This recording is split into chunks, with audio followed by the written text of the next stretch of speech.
मिलितं येन तस्मै श्रीगुरुवे नमः।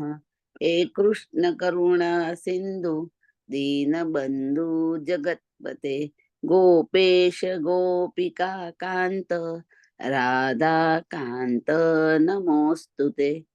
तप्त काञ्चन गौराङ्गी राधे वृन्दावनेश्वरी वृषभानुसुते देवी प्रणमामि हरिप्रिये। वाञ्छाकल्पतरुभयश्च कृपा सिन्धुभय एव च पतितानां पावनेभ्यो वैष्णवेभ्यो नमो नमः। नमो महावन्दान्याय कृष्णप्रेमादयाय कृष्णप्रेमप्रदायते कृष्णाय कृष्णचैतन्य नाम्ने गौरतविषे नमः। ॐ विष्णुपादः ॐ विष्णुपादय कृष्णपक्षाय भूतले श्रीमती भक्ति वेदांत स्वामिनी इति नामिने। नमस्ते सरस्वती देवी देवे गौरवाणी प्रचारिणे निवेशिष शून्यवादी पाश्चात देश तारिणे। जय श्री कृष्ण चैतन्य प्रभु नित्यानंद श्री अद्वैत गदाधर श्रीवास आदि गौर भक्त वृंद। हरे कृष्ण कृष्ण कृष्ण हरे हरे हरे राम राम राम हरे हरे। ओम श्री कृष्ण वासुदेवाय नमः। ओम श्री कृष्ण वासुदेवाय नमः। ओम श्री कृष्ण वासुदेवाय नमः। जय श्री कृष्ण हरे कृष्ण। जय श्री कृष्ण हरे कृष्ण। जय श्री कृष्ण हरे कृष्ण बधाने। ओम नमो भगवते वासुदेवाय। ओम नमो भगवते वासुदेवाय। ओम नमो भगवते वासुदेवाय। ओम ॐ नमो नमो भगवते भगवते वासुदेवाय। वासुदेवाय। ओम ॐ नमो नमो भगवते भगवते वासुदेवाय। वासुदेवाय। ओम ॐ नमो नमो भगवते भगवते वासुदेवाय। वासुदेवाय। हरे हरे कृष्णा कृष्ण डिवोटीज। जय श्री कृष्ण बधाने वेलकम जय छे। શ્રી કૃષ્ણ. जय जय श्री श्री कृष्ण। कृष्ण हरे कृष्ण। તમારું બધાનું સ્વાગત છે આપણે આજનું ભગવત ગીતાના સેશનમાં।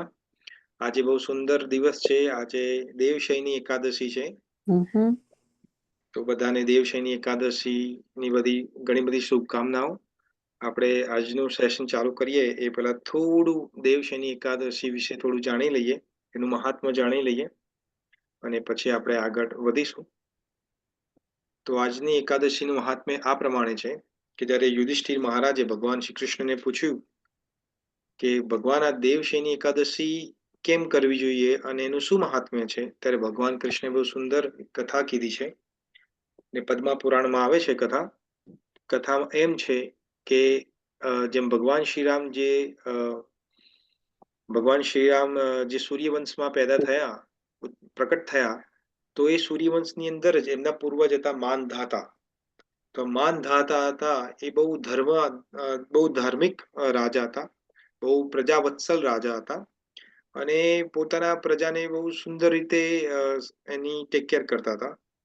પણ એક દિવસે શું થયું કે મીન્સ જ્યારે ખબર પડી કે માનધાતાના ત્યાં ઘણા બધા એના જે સિટીઝન્સ પીપલ જે આવ્યા એ રાજ્યમાં રહેતા હતા અયોધ્યામાં, એ આવીને ભગવાન મીન્સ માનધાતાને કિંગને કહ્યું કે અમારા પર બહુ મોટી મુસીબત આવી પડી છે।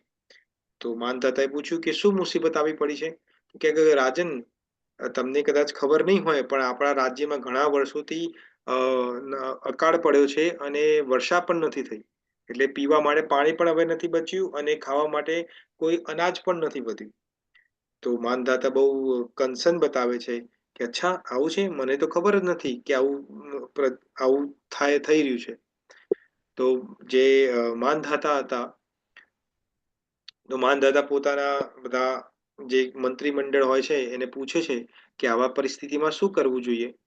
તો એ કહે છે કે હવે આવી પરિસ્થિતિમાં તો આપણે હવે કોઈ મોટા સંત હોય, કોઈ ઋષિ હોય, એમના શરણમાં જવું જોઈએ અને એ જે પ્રમાણે કહે એ પ્રમાણે આપણે કામ કરવું જોઈએ। તો જે માનધાતા છે એ ચાલ્યા કોઈ સંતની સેવામાં, અને થયું શું કે ત્યાં અંગીરા કરીને એક ઋષિ એમને એક એમના કુટિયામાં ગયા, એમના આશ્રમમાં ગયા. તો અંગીરા ઋષિને પ્રણામ કરે છે માંધાતા, અને અંગીરા ઋષિ એમને એમની સાર સંભાળ પૂછે છે, એમના રાજ્ય વિશે પૂછે છે કે તમારા રાજ્યમાં બધું સુખ શાંતિ છે અને બધું સકુશલ પૂછે છે. ત્યારે માંધાતા કહે છે કે પ્રભુ, અ, અમારા રાજ્યમાં ઘણા વર્ષોથી અકાળ પડ્યો છે, અને પાણી પણ નથી, એટલે વર્ષા પણ નથી થતી, તો એનું શું કારણ હોઈ શકે? તો હવે અંગિરા ઋષિ છે એ તો સપ્ત ઋષિઓમાં એક છે, તો બહુ વિદ્વાન ઋષિ છે અંગિરા ઋષિ. તો અંગિરા ઋષિ ધ્યાનમગ્ન થાય છે અને જોવે છે, અને પછી એનું કારણ ફાઇન્ડ આઉટ કરે છે કે એનું શું કારણ છે. તો અંગિરા ઋષિ જોવે છે કે માનધાતા કે રાજન, અત્યારે જે યુગ ચાલે છે એ સતયુગ છે, અને સતયુગ પ્રમાણે કેવું છે કે જે વ્યક્તિ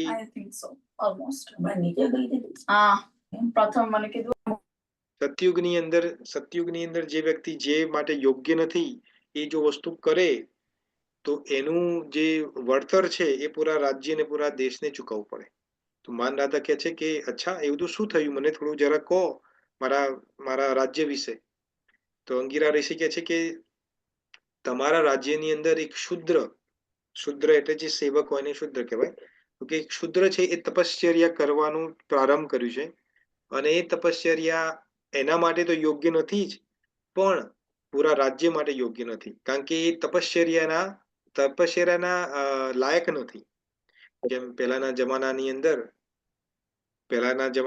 બ્રાહ્મણોને જ ખાલી વેદ પાઠ કરવાનો આજ્ઞા હતી.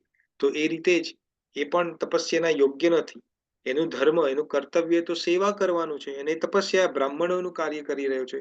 એના કારણે તમારા જે રાજ્ય છે એમાં દુકાળ અને અનાવૃષ્ટિ થઈ છે. તો માનધાતા કહે છે તો હવે શું કરવું જોઈએ મારે?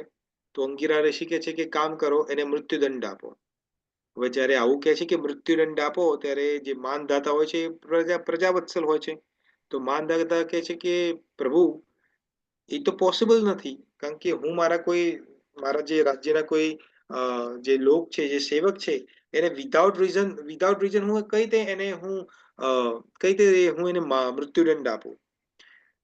તો અંગિરા ઋષિ બહુ ખુશ થઈ જાય છે કે વાહ, આ તમારી પ્રજા વત્સલતા જોઈને મને આનંદ થયો કે તમે તમારી પ્રજાનું પોતાના પુત્ર તરીકે જ પાલન કરો છો. તો આના કારણે હવે શું કરવું જોઈએ? તો અંગિરા ઋષિ કહે છે કે એક કામ કરો, હવે આવતા સમયમાં દેવશયની એકાદશી આવવાની છે. તમે અને પૂરા રાજ્યમાં બધા લોકો દેવશયની એકાદશીનું પાલન કરો, અને દ્વાદશીના દિવસે પારાયણ કરો, અને ભગવાનની ઈચ્છા હશે તો તમારા ત્યાં દુકાળ પણ જતો રહેશે, અને વરસાદ પણ સારા માત્રામાં પડશે. અને એ રીતે જ બધાએ એકાદશીનો ઉપવાસ ગ્રહણ કર્યો, ભગવાનનું કીર્તન કર્યું, ભગવાન વિષ્ણુનું કીર્તન બધું કર્યું.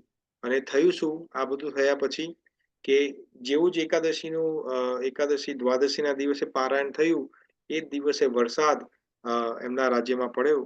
અને આ રીતે એકાદશીના ખાલી પાલનથી જ એમની બધી જ જે મુસીબતો છે એ બધી મુસીબતોથી એ લોકો છૂટકી ગયા. તો એ રીતે આપણે લોકોને પણ જેટલી પણ એકાદશી આવે છે એ બધી નિયમ અનુસાર એનું પાલન કરવું જોઈએ. આજે પણ એકાદશી છે, દેવશયની એકાદશી છે, એટલે હવે ચતુર્માસ આજથી ચાલુ થાય છે. ચતુર્માસમાં એવું હોય છે કે કોઈ નિયમ લેવાનું એક પ્રાધાન્ય છે.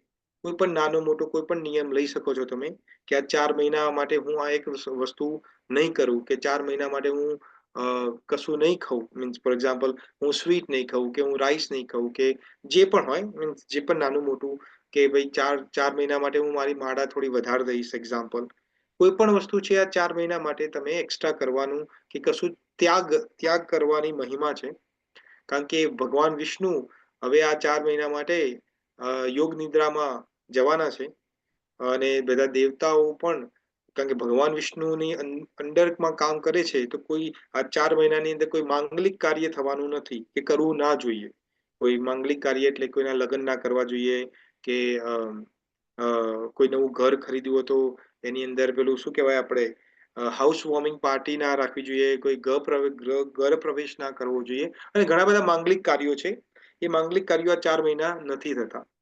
તો ચતુર્માસ આજથી ચાલુ થાય છે, તો બધાને ફરીથી આજે દેવશયની એકાદશી છે, એ માટે બધાને કોટી કોટી અભિનંદન અને શુભકામનાઓ કે આ તમારી એકાદશી સફળ રહે. હરે કૃષ્ણ. હવે આપણે ભગવદ્ ગીતા ચેપ્ટર 2 આપણે શ્લોક ક્રમાંક 6 ઉપર પહોંચ્યા હતા. તો એ પહેલા થોડું આપણે રિકેપ કરી લઈએ. તો કોઈ ડિવોટી પ્લીઝ રિકેપ કરાવશે કે આપણે શું સો ફાર શું આપણે આનું અધ્યયન કર્યું છે, શું ભણ્યા છે, કે તમને શું યાદ છે? ચેપ્ટર 2 ના 5 શ્લોકમાં તમને કશું યાદ છે?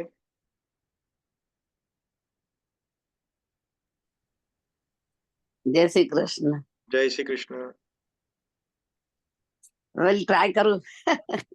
હા હા, કરો.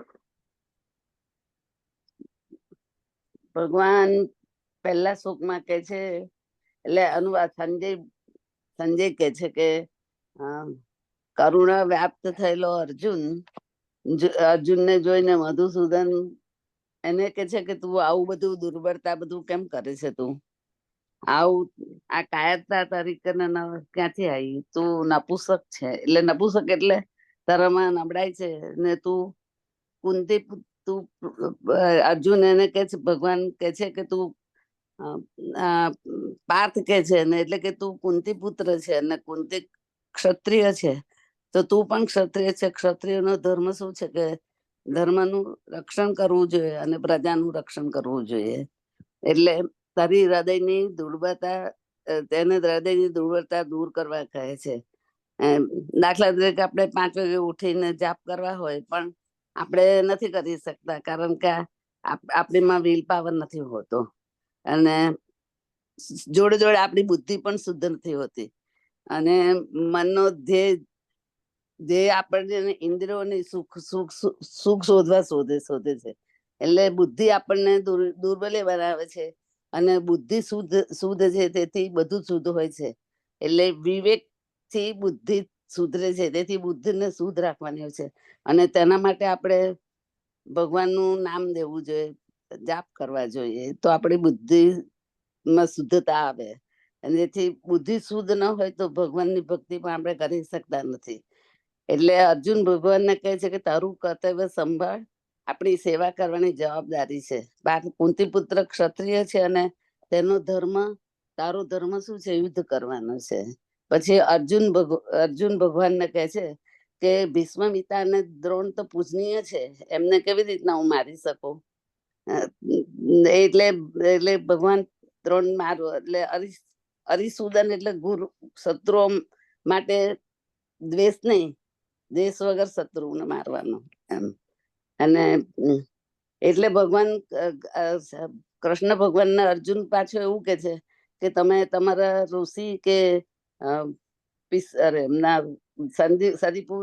સંદીપ મુનિ ઋષિ અને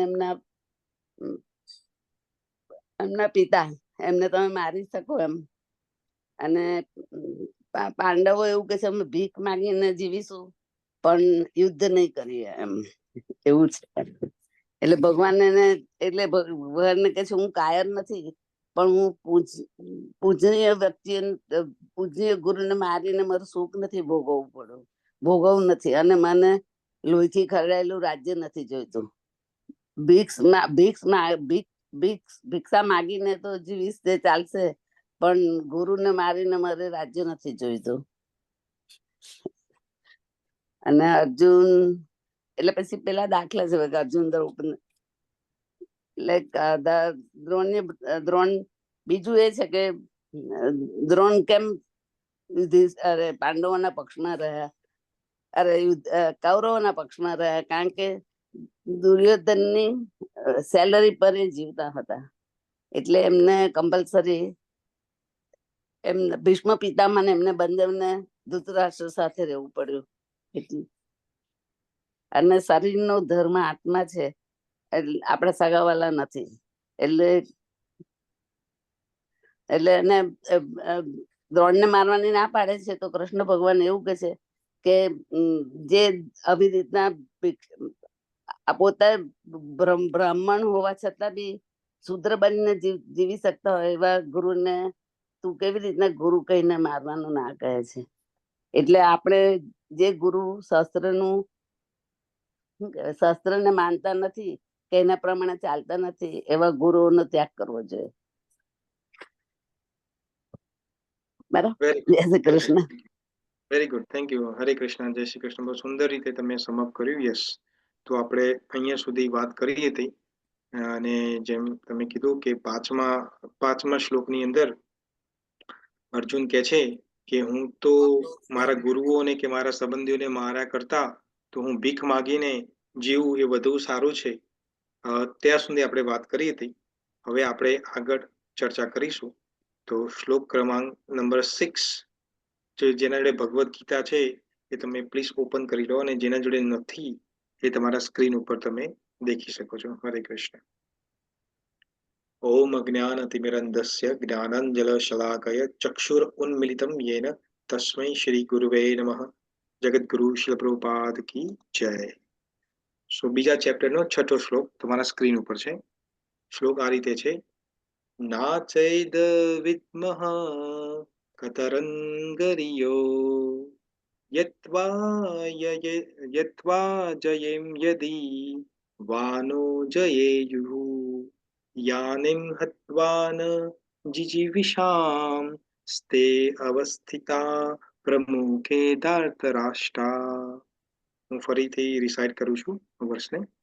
ન ચૈત્ય વિદ્મહે કર્તાનો ગર્યો યદ્વા યજન્મયે યદી વા નો જયેયુઃ યાનિમ હત્વાન જીજીવિષામ સ્તે અવસ્થિતા પ્રમુખ ધાર્તરાષ્ટ્રાઃ. હવે હરે કૃષ્ણ, કોઈને રિસાઇટ કરવું હોય તો કરી શકો છો.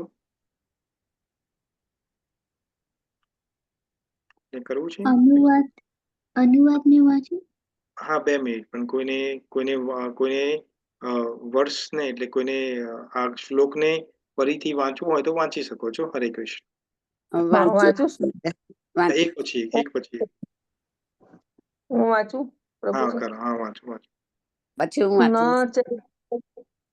ચૈતદ્વિતનઃ કતરતનઃ કર્યઃ યત વા જયેમ યદી વાનઃ જયેસુઃ યાન એવ હત્વાન જીજીવિષામ અવસ્થિતા પ્રમુખે ધાર્તરાષ્ટ્રઃ. હરે કૃષ્ણ. ઓકે, કલ્પનાબેન. જય શ્રી કૃષ્ણ. જય શ્રી કૃષ્ણ.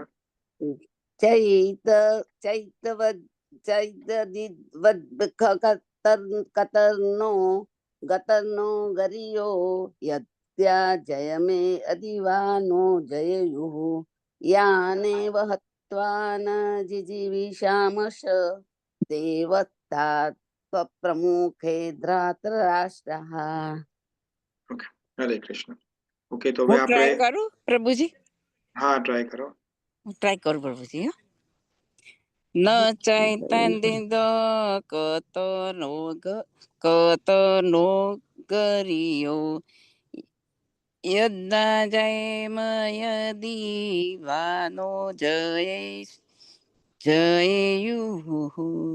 યાનેવ હત્વાન જીજીવિષામ સતે અવિસ્થિતા પ્રમુખે ધાર્તરાષ્ટ્રઃ. હરે બરાબર થઈ કૃષ્ણ. પ્રભુજી?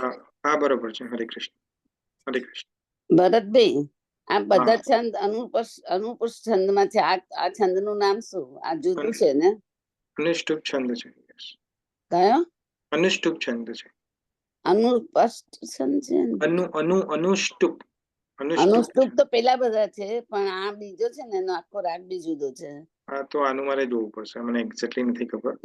કારણ કે આવી રીતના જે બોલે છે એવું નથી એમ. એમાં જોવું પડશે એના માટે કયા છંદનું છે. ઓકે. કે હવે આપણે કોઈ અનુવાદ અને ભાવાર્થ પ્લીઝ તમે કોઈ રીડ કરો. હરે કૃષ્ણ. હું વાંચું ભરત પ્રભુ? હા, અનુવાદી હોય તો મેં વાંચ્યું. હા, તો શિવાની તું અનુવાદ કર અને પછી માતાજી ભાવાર્થ કરશે. હરે કૃષ્ણ. હરે કૃષ્ણ. અનુવાદ. અમે એ પણ જાણતા નથી કે અમારા માટે સારું શું છે. તેમને જીતવા કે તેઓ દ્વારા જીતાઈ જવું. જો અમે ધૃતરાષ્ટ્રના પુત્રનો વધ કરીશું તો અમને જીવિત રહેવાની ઈચ્છા થશે નહીં. છતાં તેઓ અમે રણક્ષેત્રમાં અમારી સામે ઊભા છે. હરે કૃષ્ણ. હરે કૃષ્ણ. ઓકે ભાઈ, ભાવાર્થ તમારે વાંચવો તો વાંચી હું શકો. વાંચ્યું. હા, વાંચો. હરે કૃષ્ણ. હરે કૃષ્ણ. જો કે યુદ્ધ કરવું એ તો ક્ષત્રિયનું કર્તવ્ય હોય છે. છતાં અર્જુનને સમજાતું નહોતું કે યુદ્ધ કરીને અનાવશ્યક હિંસાનું જોખમ વહોરવું કે પછી યુદ્ધથી વિમુખ થઈને ભીખ માંગીને જીવવું. જો તે શત્રુ ઉપર વિજય પ્રાપ્ત ન કરે તો તેના માટે આજીવિકાનું એકમાત્ર સાધન ભિક્ષા જ હોવાની. વળી વિજય પણ નિશ્ચિત ન હતો, કારણ કે કોઈ પણ પક્ષ વિજયી થઈ શકે જો તેઓ વિજયી થઈ પણ જાય, કારણ કે તેમનો પક્ષ ન્યાય માર્ગે હતો. અને જો ધૃતરાષ્ટ્રના પુત્રો યુદ્ધમાં મૃત્યુ પામે તો તેમના વિના જીવવું મુશ્કેલ બને. એવી પરિસ્થિતિમાં તે તેમનો બીજા પ્રકારનો પરાભવ ગણાય. અર્જુન દ્વારા વ્યક્ત થયેલા આ વિચારો ચોક્કસપણે પુરવાર કરે છે કે તે ભગવાનનો મહાન ભક્ત તો હતો જ, પરંતુ સાથે સાથે તે અત્યંત પ્રબુદ્ધ તથા પોતાના મન તથા ઇન્દ્રિયોને સંપૂર્ણ નિયંત્રણમાં રાખનારો પણ હતો. રાજવી પરિવારમાં જન્મેલા હોવા છતાં ભિક્ષા દ્વારા જીવિત રહેવાની ઈચ્છા એ તેની વિરક્તિનું વધુ એક લક્ષણ છે. આ સર્વ ગુણો તથા પોતાના આધ્યાત્મિક ગુરુ એવા શ્રી કૃષ્ણના ઉપદેશોમાંનો તેનો દ્રઢ વિશ્વાસ દર્શાવે છે કે તે ખરેખર પુણ્યાત્મા હતો. એ રીતે એવા નિષ્કર્ષ પર આવી શકાય કે અર્જુન મુક્તિ પામવા માટે સર્વથા સુપાત્ર હતો. જ્યાં સુધી ઇન્દ્રિયો સંયમિત ન થાય ત્યાં સુધી જ્ઞાનના પદ સુધી ઉન્નત થવાનો અવસર પ્રાપ્ત થતો નથી, અને જ્ઞાન તથા ભક્તિ વિના મુક્તિ મળતી નથી. અર્જુન પોતાના ભૌતિક સંબંધોના વિશાળ ગુણો ઉપરાંત આ સમગ્ર દૈવી ગુણોમાં પણ સમર્થ હતો. હરે કૃષ્ણ.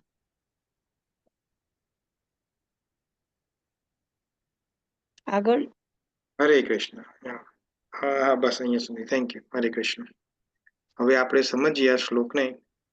તો અહીંયા શીલ પ્રભુપાદ આપણને શું જણાવવા માંગે છે. તો આ શ્લોકમાં બહુ સુંદર વાત કરે છે. તો એક એક શબ્દ આપણે સમજીએ અને પછી એના થોડું ડિટેલમાં આપણે સમજીએ કે એક્ઝેક્ટલી શું કહે છે અહીંયા.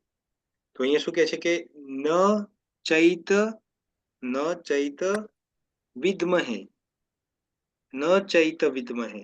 વિદ્મહે એટલે જાણવું, અને ન વિદ્મહે એટલે નથી જાણવું. વિદ્મહે એટલે જાણવું. આપણે નથી શું કહેવાય, આપણે એક શ્લોક છે એની અંદર વિદ્મહે આવે છે, મને ભૂલી ગયો છું શ્લોક. તો વિદ્મહે એટલે જાણવું, અને ન વિદ્મહે એટલે નથી જાણવું, નથી જાણતા. આપણે નથી કે આપણે ગુજરાતીમાં કે હું નથી જાણતો, એ રીતે અહીંયા શું કહે છે અર્જુન કે ન ચૈતવ વિદ્મહે એટલે અમને નથી ખબર. શું નથી ખબર? અર્જુનને શું નથી ખબર? તો કે છે કતરન્નો ગરિયો. કતરન્નો ગરિયોનો મતલબ શું થાય? કતરનનો મતલબ એટલે આ બંનેમાંથી. આ બંનેમાંથી શું? ગરિયો, શ્રેષ્ઠ. અમે જાણતા નથી કે આ બંનેમાંથી શ્રેષ્ઠ શું છે. તો ભાઈ આ બંને એટલે કઈ બે વસ્તુ? અહીંયા બે વસ્તુની વાત કરવામાં આવે છે. એ અહીંયા અર્જુન કહે છે કે બે વસ્તુમાંથી શ્રેષ્ઠ શું વસ્તુ છે ને એ અમે નથી જાણતા. તો જે બીજો શ્લોકની બીજી લાઈન છે એમાં અહીંયા કહે છે કે કઈ બે વસ્તુ. તો અહીંયા બીજી જે લાઈન છે એ તમે જોશો, બીજી લાઈનમાં અહીંયા કહે છે, બીજી લાઈનમાં કહે છે કે યત્વા એટલે અથવા, જયેમ નો મતલબ છે કે જીતવું કે જીતીશું. યત્વા જયેમ યદી એટલે અથવા, વાના જયેશુ એનો એટલો મતલબ છે. એનો ગુજરાતી મતલબ કરીએ તો આ પહેલી લાઈનનો મતલબ શું છે કે અમને ખબર નથી કે અમારા માટે શ્રેષ્ઠ વસ્તુ કઈ છે. આ બેમાંથી શ્રેષ્ઠ વસ્તુ કઈ છે? અને કઈ બે વસ્તુ? કે યત્વા જયેમ, અમે જીતીએ કે સામેવાળા જીતીએ, અમને ખબર નથી પડતી. હવે નોર્મલી તો એવું હોય કે દરેક વ્યક્તિને જીતવું હોય.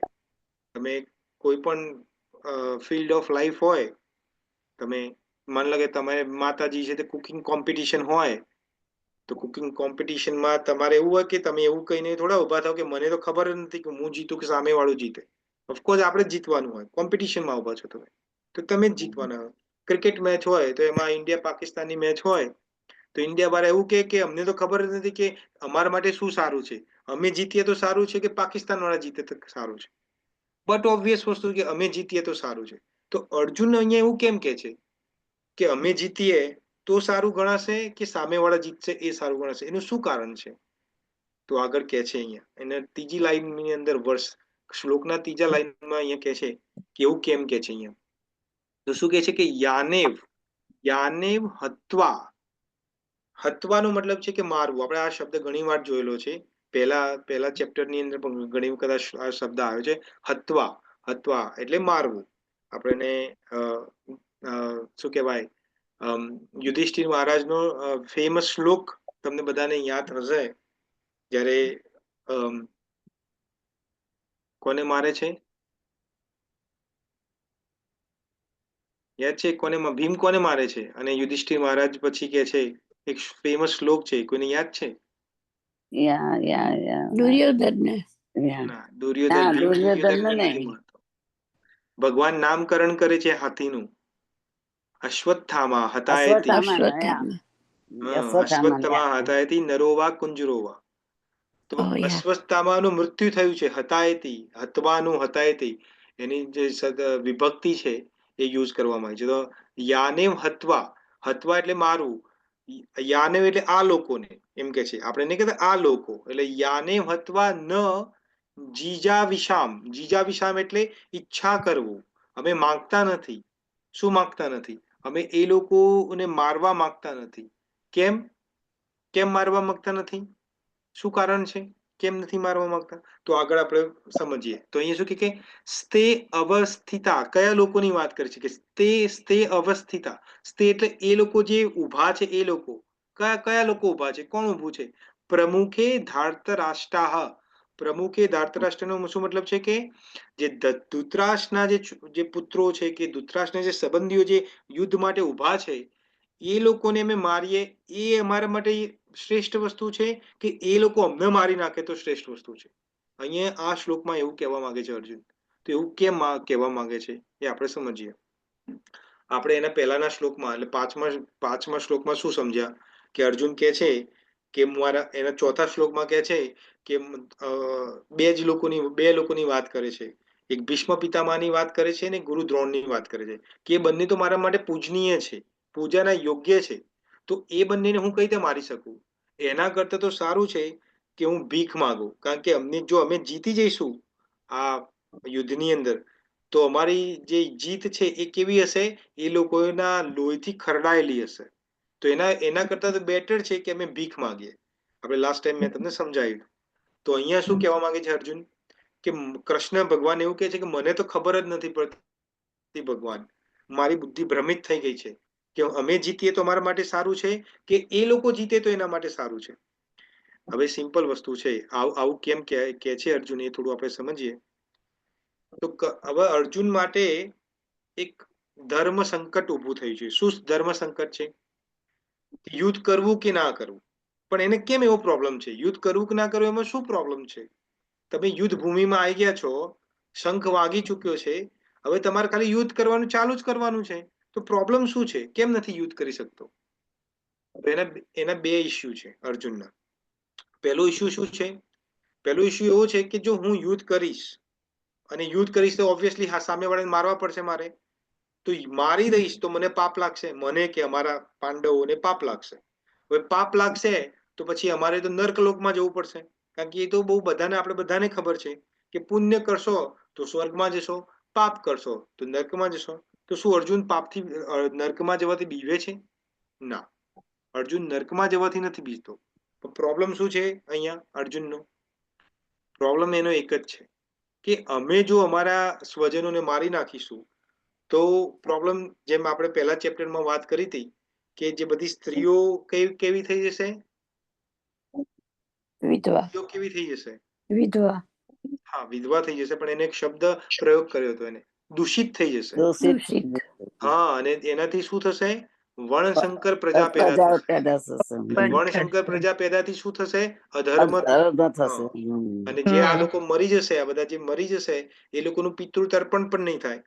તો આવું બધું અમે શું કામ કરીએ? અમારા જ પોતાના સ્વજનોને મારીને પાપ કરીએ, અને પછી અમારા જ કુળની બધી સ્ત્રીઓને વિધવા કરીએ, દૂષિત કરીએ, અમારી પ્રજાને વર્ણશંકર પેદા કરીએ, અધર્મનો ફેલાવો કરીએ. તો કૃષ્ણ, તમે કેમ આવું ઈચ્છો છો કે અમે આવું બધું કરીએ?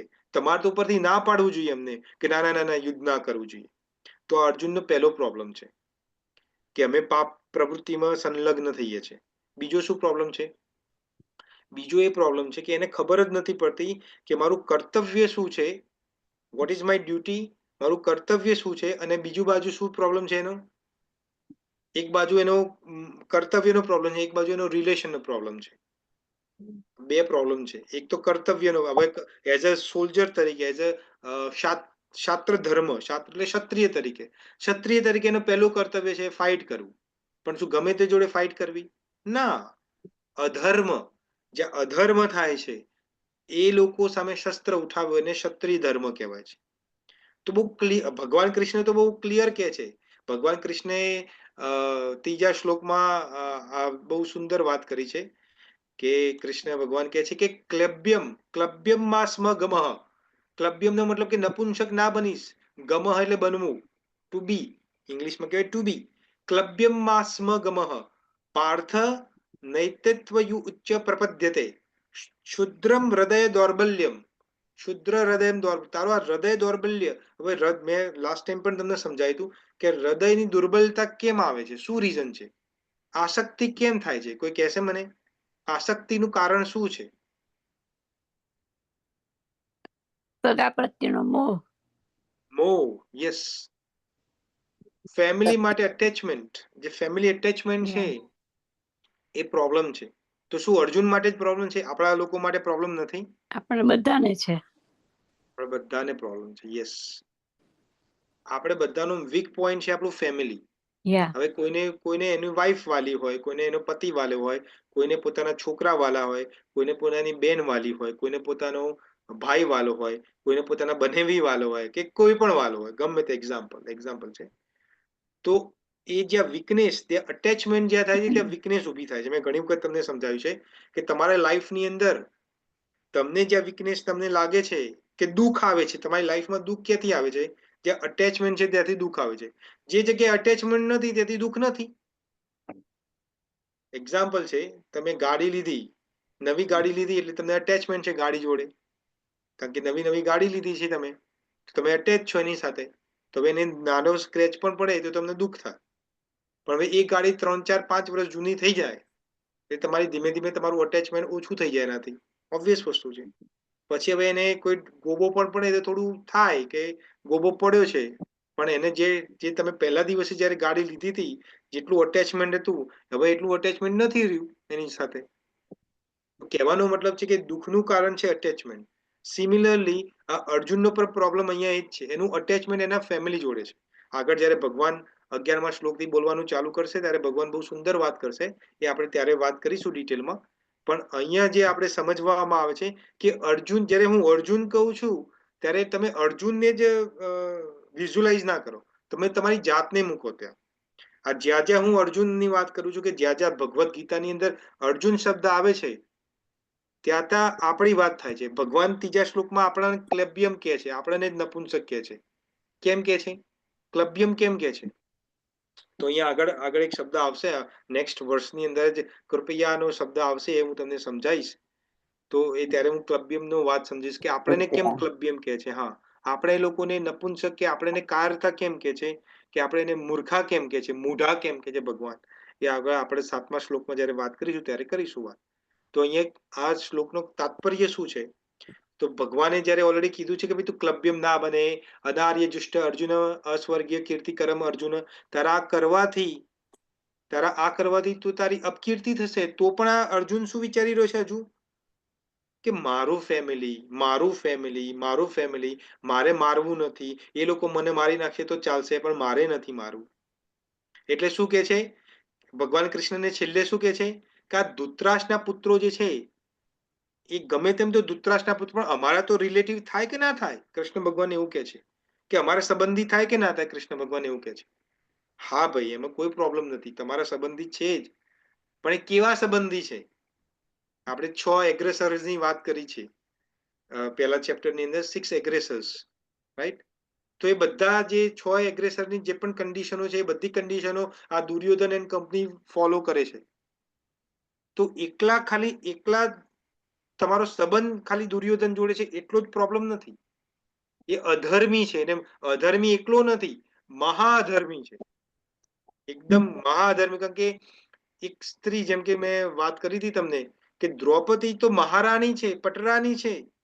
દ્રૌપદી તો આખા ભારત વર્ષની પટરાણી છે, કારણ કે સમ્રાટની પત્ની છે, યુધિષ્ઠિર મહારાજની પત્ની છે. તો એક, જેમ કે એક્ઝામ્પલ છે, અત્યારે આપણે અમેરિકામાં ડોનાલ્ડ ટ્રમ્પ છે, પ્રેસિડેન્ટ છે, રાઈટ? તો ડોનાલ્ડ ટ્રમ્પને તમે ગમે તેમ મળવા જઈ શકો, કે ગમે તેમ મળીને એને લાફો મારી શકો, કે એને મળીને ગાળ દઈ શકો? નથી પોસિબલ, આપણા માટે પોસિબલ નથી. તો એ રીતે જ આ દુર્યોધન છે એ પટરાની મહારાની છે દ્રૌપદી, તો એનું વસ્ત્રહરણ જો જે વ્યક્તિ કરી શકતો હોય તો એ તો શું ના કરી શકે? એને કોઈનો ભય જ નથી, એ કોઈનાથી બીતો નથી. એટલા માટે ભગવાન કૃષ્ણ તો કહે છે કે ઉત્તિષ્ઠ અર્જુન, ઉભો થા અને યુદ્ધ કર. પણ અહીંયા એને હજુ અર્જુનને બધું ભૂલી ગયો છે, અને મારા ને તારાની વાત યાદ આવે છે. મારા સંબંધીઓ છે, આ દુર્યોધન ને બધા છે, એ તો મારા ભાઈઓ થાય, એને હું કઈ રીતે મારી શકું? રાઈટ? હવે આપણે નેક્સ્ટ વર્ષ લઈએ, નેક્સ્ટ શ્લોક લઈએ એ પેલા કોઈને કોઈ ક્વેશ્ચન હોય તો તમે કરી શકો છો. છે કોઈને ક્વેશ્ચન?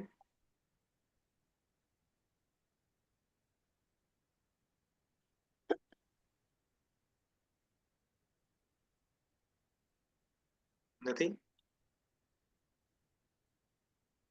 ના, આમ તો કઈ કશું નથી. ઓકે, તો હવે બહુ સુંદર શ્લોક આપણા સ્ક્રીન ઉપર આવી રહ્યો છે, અને એક રીતે જોવા જઈએ તો આ શ્લોક થી જ અર્જુન આપણને કશુંક શીખવે છે. આપણે થોડું ડિટેલમાં ચર્ચા કરીશું આનું. તો સાતમો શ્લોક, બીજા ચેપ્ટરનો 7મો શ્લોક તમારા સ્ક્રીન ઉપર છે. તો તમારે બુક ના હોય તો સ્ક્રીન ઉપર તમે જોઈ શકો છો. શ્લોક આ રીતે છે. શિલ પ્રભુપાદ કી જય. કાર્પણ્ય દોષો પ્રહત સ્વભાવ, પૃચ્છામિ ત્વં ધર્મ સંભૂઢ ચેતઃ, યશ્રેયઃ સ્વાત નિશ્ચિત્તં બ્રૂહિ તન્મે, શિષ્યતેહં સાધી મામ ત્વં પ્રપદ્યમ. ફરીથી હું શ્લોકને રિસાઇટ કરું છું. કાર્પણ્ય દોષો પ્રહત સ્વભાવ, પૃચ્છામિ ત્વં ધર્મ સંભૂઢ ચેતઃ, યશ્રેયઃ સ્વાત નિશ્ચિતં બ્રૂહિ તન્મે, શિષ્યતે અહમ સાધી મામ ત્વામ પ્રપન્યમ. હરે કૃષ્ણ. હવે કોઈને રિસાઇટ કરવો હોય શ્લોકને તો કરી શકો છો. કોઈને કરવો છે? હું કરું છું. હા, કરો. હરે કૃષ્ણ. હરે કૃષ્ણ. શું કરી શકે? કાર્પણ્ય દોષોપહત સ્વભાવ, પૃચ્છામિ ત્વામ ધર્મ સંમૂઢચેતઃ, યચ્છેયઃ સ્વાનિશ્ચિતં બ્રૂહિ તન્મે, શિષ્યસ્તેહં શાન્તિમા ત્વા પ્રપન્નમ. હરે કૃષ્ણ. બીજા કોઈ ડિવોટીને? હું કરું બેન? બોલું? હા, 2 મિનિટ. નેહાબેન, તમારે કરવું છે? કરો, પછી તમે કલ્પનાબેન. હા, ઓકે. Okay, sure. કાર્પણ્ય દોષો કલ્પનાબેન 2 મિનિટ, 2 મિનિટ. પેલા નેહાબેન ને પછી. કાર્પણ્ય દોષોપહત સ્વભાવઃ, પૃચ્છામિ ત્વામ ધર્મ સંમૂઢચેતાઃ, યચ્છ્રેયસ્યાનિશ્ચિतं બ્રૂહિ તન્મે, શિષ્યસ્તેહં શાધિ મામ ત્વામ પ્રપન્નમ. Very good. બહુ સુંદર, બહુ સુંદર. હવે કલ્પનાબેન. જય શ્રી કૃષ્ણ. જય શ્રી કૃષ્ણ. કાર્પણ્ય દોષોપહત સ્વભાવ, પૃચ્છામિ ત્વાન ધર્મ મૂઢએતાઃ, યક્ષસ્થાનિ નિશ્ચિતં બ્રૂહિ તન્મે, શિષ્યતેહં શાન્તિમાન ત્વામ પ્રપન્નમ. હરે કૃષ્ણ. હવે કોઈને અનુવાદ અને ભાવાર્થ વાંચવો હોય તો પ્લીઝ વાંચો અને પછી આપણે ડિટેલમાં ડિસ્કશન કરીએ. હરે કૃષ્ણ. હું કરું પ્રભુજી? કોને કરવું છે? હરે કૃષ્ણ. હું કરું? હા કરો. હરે કૃષ્ણ. હરે કૃષ્ણ. હવે હું સંકુચિતતા યુક્ત દુર્બળતાને કારણે મારું કર્તવ્ય ભૂલી ગયો છું અને મનની બધી સ્વસ્થતા ખોઈ બેઠો છું. આવી સ્થિતિમાં હું આપને પૂછી રહ્યો છું કે જે મારે માટે કલ્યાણકારી હોય તે ચોક્કસપણે કહેવાનો કૃપા કરો. હું હવે આપનો શિષ્ય છું અને આપનો શરણાગત છું. કૃપા કરીને મને ઉપદેશ આપો. ભાવાર્થ હું બોલું? હેલો. હરે કૃષ્ણ. હા હા માતાજી. હરે કૃષ્ણ. ભાવાર્થ તમે વાંચી શકો છો. હા. પ્રકૃતિની પોતાની રીત જ એવી છે કે ભૌતિક કાર્યોની સમગ્ર પદ્ધતિ દરેક વ્યક્તિ માટે વિમાસનનું કારણ હોય છે. ડગલે ને પગલે મૂંઝવણ હોય છે. તેથી મનુષ્ય પ્રમાણભૂત આધ્યાત્મિક ગુરુનો આશ્રય લેવો જરૂરી છે, જે તેને જીવનનો ઉદ્દેશ સિદ્ધ કરવાનું સમુચિત માર્ગદર્શન આપી શકે. સમસ્ત વૈદિક કાર્યો એવો ઉપદેશ આપે છે કે આપની ઈચ્છા ન હોવા છતાં આવી પડતી જીવનની મૂંઝવણોમાંથી છૂટવા માટે અધિકૃત આધ્યાત્મિક ગુરુ પાસે જવું જોઈએ. આ મૂંઝવણનો વનના દાવાગ્નિ સમી છે, જે કોઈના સળગાવ્યા વિના જ ગમે તે રીતે સળગી ઉઠે છે. એ જ રીતે જગતની સ્થિતિ એવી છે કે વનજોઈની જીવનની મૂંઝવણો આપોઆપ ઉત્પન્ન થઈ જાય છે. કોઈ ઈચ્છતા નથી કે આગ લાગે, છતાં તે લાગે છે અને આપણે વ્યાકુળ થઈ જઈએ છીએ. વૈદિક જ્ઞાન તેથી અનુરોધ કરે છે કે જીવનની ગૂંચોનો ઉકેલ લાવવા તથા તેના ઉકેલનું વિજ્ઞાન જાણવા માટે મનુષ્ય ગુરુ શિષ્ય પરંપરામાંના સદગુરુના શરણે જવું જોઈએ. જે મનુષ્ય સન્નિષ્ઠ સદગુરુના શરણમાં હોય છે તેને બધું જ્ઞાન થયેલું છે એમ માનવામાં આવે છે. માટે મનુષ્ય ભૌતિક મૂંઝવણોમાં રહ્યા વિના સદગુરુના શરણે જવું જોઈએ. આ શ્લોકનો ભાવાર્થ છે. આખરે ભૌતિક મૂંઝવણોમાં કયો માણસ પડે છે? જે જીવનનો સમસ્યાઓને સમજતો નથી તે. બૃહદારણ્યક ઉપનિષદ માં આવા મોહવશ મનુષ્યનું વર્ણન આ પ્રમાણે થયું છે. યો વા એતદ અક્ષરમ ભાગ્યમ વિદિત્વા સ્મલકોટાત યેતિ સ કૃપનઃ. જે મનુષ્ય જીવનની સમસ્યાઓનો ઉકેલ લાવતો નથી અને આત્મ સાક્ષાત્કારના વિજ્ઞાનને સમજ્યા વગર જ કૂતરા બિલાડાની જેમ આ જગતનો ત્યાગ કરે છે તે કૃપણ છે. જે જીવ આ મનુષ્ય યોનિનો ઉપયોગ જીવનની સમસ્યાઓની ઉકેલ લાવવા માટે કરી શકે છે તેના માટે તે અત્યંત મૂલ્યવાન સંપત્તિ છે. તેથી જે આ તકનો સદુપયોગ કરતો નથી તે કૃપણ છે. બીજે પક્ષે જીવનની સઘળી સમસ્યાઓનો ઉકેલ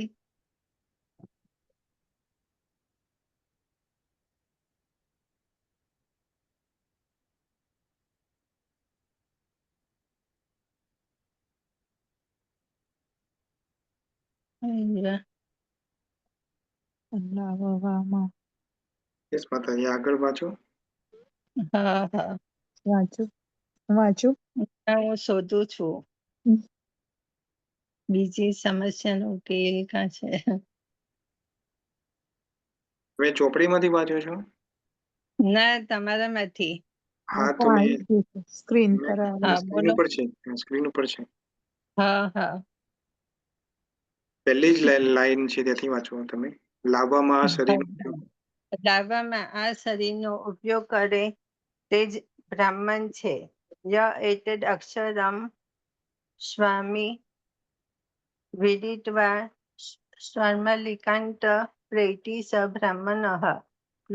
કૃપણ માણસો પોતાનો સમય, પરિવાર, સમાજ, દેશ વગેરે માટેનો ભૌતિક દ્રષ્ટિ બિંદુયુક્ત પ્રબળ આસક્તિમાં વેડફી નાખે છે. મનુષ્ય ઘણું કરીને ચર્મરોગના આધાર પર તેના કૌટુંબિક જીવનમાં અર્થાત પત્ની, બાળકો તથા અન્ય કુટુંબીજનોમાં આસક્ત રહે છે.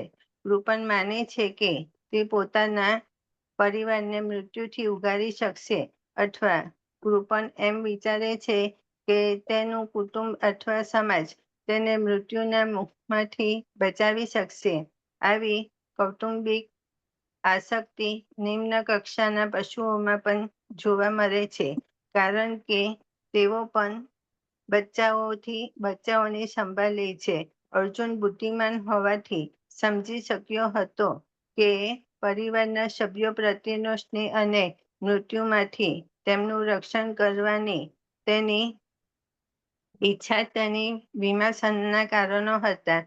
જો કે તે સમજી શક્યો હતો કે યુદ્ધ કરવાનું કર્તવ્ય તેની રાહ જોતું હતું, છતાં સંકુચિતાભરી દુર્બળતાને કારણે તે પોતાના કર્તવ્યોનું પાલન કરી શક્યો ન હતો.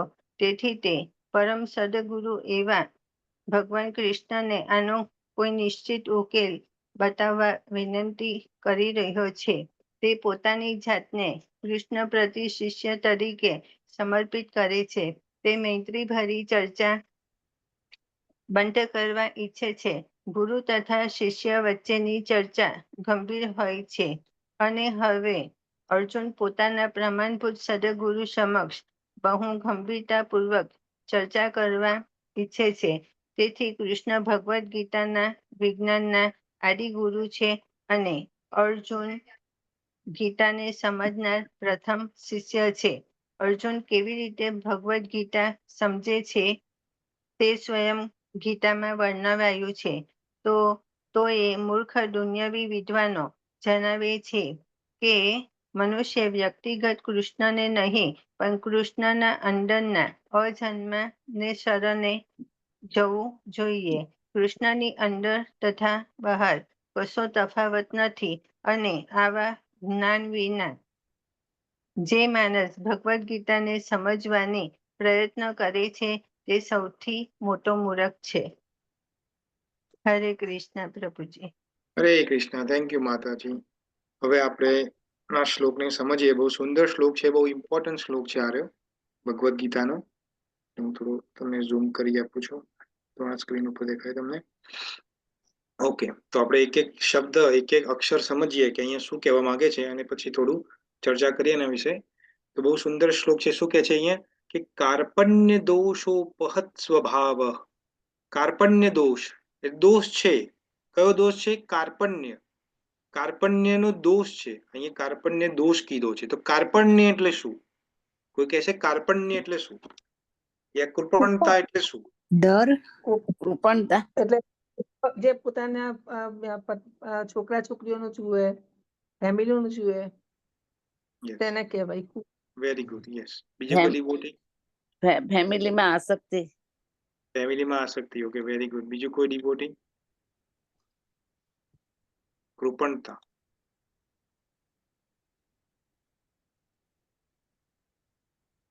આપણે વાંચ્યું હમણાં? કોઈ નહીં? મોહ થયો કે મારા આગળ કશું થઈ જ ના શકે એને. ઓકે લાઈક ઓકે, મને હું જેમને સુખ આપી શકું એમ છું, એમ લાઈક. ઓકે, આપણે મૂંઝવણ, જિંદગીમાં હા ડર અને મૂંઝવણ. ઓકે ઓકે ત્યાગ કરે ઓકે. તે કૃપણ. તો આપણે જિંદગીમાં 4 મેઇન પ્રોબ્લેમો છે. એમ તો 6 પ્રોબ્લેમ મેઇન છે આપણા લાઈફની અંદર. તે કયા કયા પ્રોબ્લેમ છે? કોઈ કહેશે? 6 પ્રોબ્લેમ્સ ઓફ લાઈફ. દુઃખ એક, અપેક્ષા, અપેક્ષા, ઓકે. પછી દુઃખ, ઓકે. પ્રોબ્લેમ, લાઈફ નો પ્રોબ્લેમ, દુઃખ દુઃખ દુઃખ, કામ, પ્રોબ્લેમ, ક્રોધ, મોહ, કામ, ક્રોધ, મોહ પ્રોબ્લેમ છે. ઓકે. મોહ મોહ ને આસક્તિ. મોહ, આસક્તિ, ઓકે. બીજું કોઈ લોભ ડિકોટી? લોભ લોભ લોભ, લોભ, ઈર્ષા, ઈર્ષા, ઓકે. Very good, okay. બીજું કોઈ ડિકોટી? નિંદા, નિંદા, ઈચ્છા, ઈચ્છા, ઓકે. વેરી ગુડ, ઈચ્છા, યસ. ભગવાન કૃષ્ણ કે છે 6 પ્રોબ્લેમ છે આપણા લાઈફમાં. શું છે? જન્મ, મૃત્યુ, જરા, વ્યાધિ. સાંભળેલું છે? યા યા જન્મ છે તો આ બધું છે. ઈર્ષા, લોભ, ઈચ્છા. આ જન્મ નથી તો કશું નથી. આ તમારું બોડી મળ્યું છે એટલે બધી ઈર્ષા થાય કે હવે ઉનાળો ચાલુ થયો છે તો ઇન્ડિયામાં તો તમારે બહુ સુંદર છે. ઉનાળો ચાલુ હોય એટલે લોકો ફરવા જાય અને કોઈ ચોક કે એવું કોઈ હોય ત્યાં પેલી ગોળાની લારી ઊભી હોય અને પછી તમે સુંદર એવો ગોળો ખાઓ. ઠંડક થઈ જાય. ટાઈમ છે આ તો કરવાની વસ્તુ. ઈચ્છા છે. કેમ ઈચ્છા છે? કારણ કે આ શરીર છે, આપણું શરીર છે એટલી ઈચ્છા છે. પ્રોબ્લેમ ક્યાં છે? જન્મ. તો પહેલો જ પ્રોબ્લેમ છે જન્મ. બીજું મૃત્યુ. જન્મ છે એટલે મૃત્યુ છે અનડાઉટલી, એટલે 2 પ્રોબ્લેમ છે. જરા, વ્યાધિ. જરા, વ્યાધિ એટલે હવે જન્મ થયો છે એટલે નાનાથી મોટા થવાના તમે.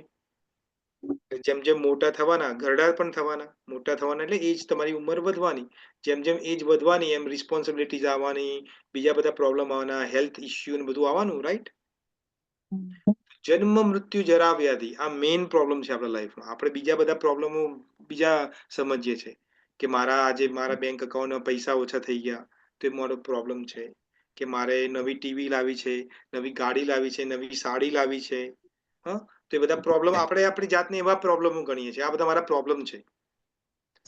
હવે કાલે ખાવાનું શું બનાવીશ? કાલે દ્વાદશી છે, કાલે એવું સુંદર સુંદર હું શું ખાવું? આજે તો મેં ઉપવાસ કર્યો છે તો હવે કાલે મસ્ત એવો શીરો બનાવીને ખાઈશું, કારણ કે આજે તો ખાઈ નથી શક્યું. તો આ બધા જે પ્રોબ્લેમ આપણે જે ગણીએ છીએ એ પ્રોબ્લેમ બોડી રિલેટેડ પ્રોબ્લેમ છે. આ જેટલા પણ પ્રોબ્લેમો આપણા લાઈફમાં છે એ બધા પ્રોબ્લેમ બોડી રિલેટેડ. આ તમારી એકવાર બોડી જતી રહી, એકવાર તમે બોડી મૂકી દીધી પછી આમાંથી કશું તમે મરી ગયા પછી કોઈ તમને પૂછવા કે તમારા બેંક એકાઉન્ટમાં કેટલા પૈસા પડ્યા છે, તમારા ઇન્સ્યોરન્સ ભરવાનો બાકી છે, તમારું ઈએમઆઈ ભરવાનું બાકી છે, આવે છે કોઈ પૂછવા માટે? તમને ખવડાવવા માટે પણ આવે છે કોઈ તમારા ડેડ બોડીને કે લો ખાઈ લો, હવે ટાઈમ થઈ ગયો છે, બપોરના 12 વાગ્યા છે, લો જમી લો? કે છે કોઈ? નથી કહેતા. કેમ? કારણ કે ડેડ બોડીને તો શું લેવા દેવા? ડેડ બોડીને કશું એનો કોઈ રિલેશન નથી, એને કશું જ નડતું નથી. તો ભગવાન કૃષ્ણ કહે છે જન્મ, મૃત્યુ, જરા, વ્યાધિ.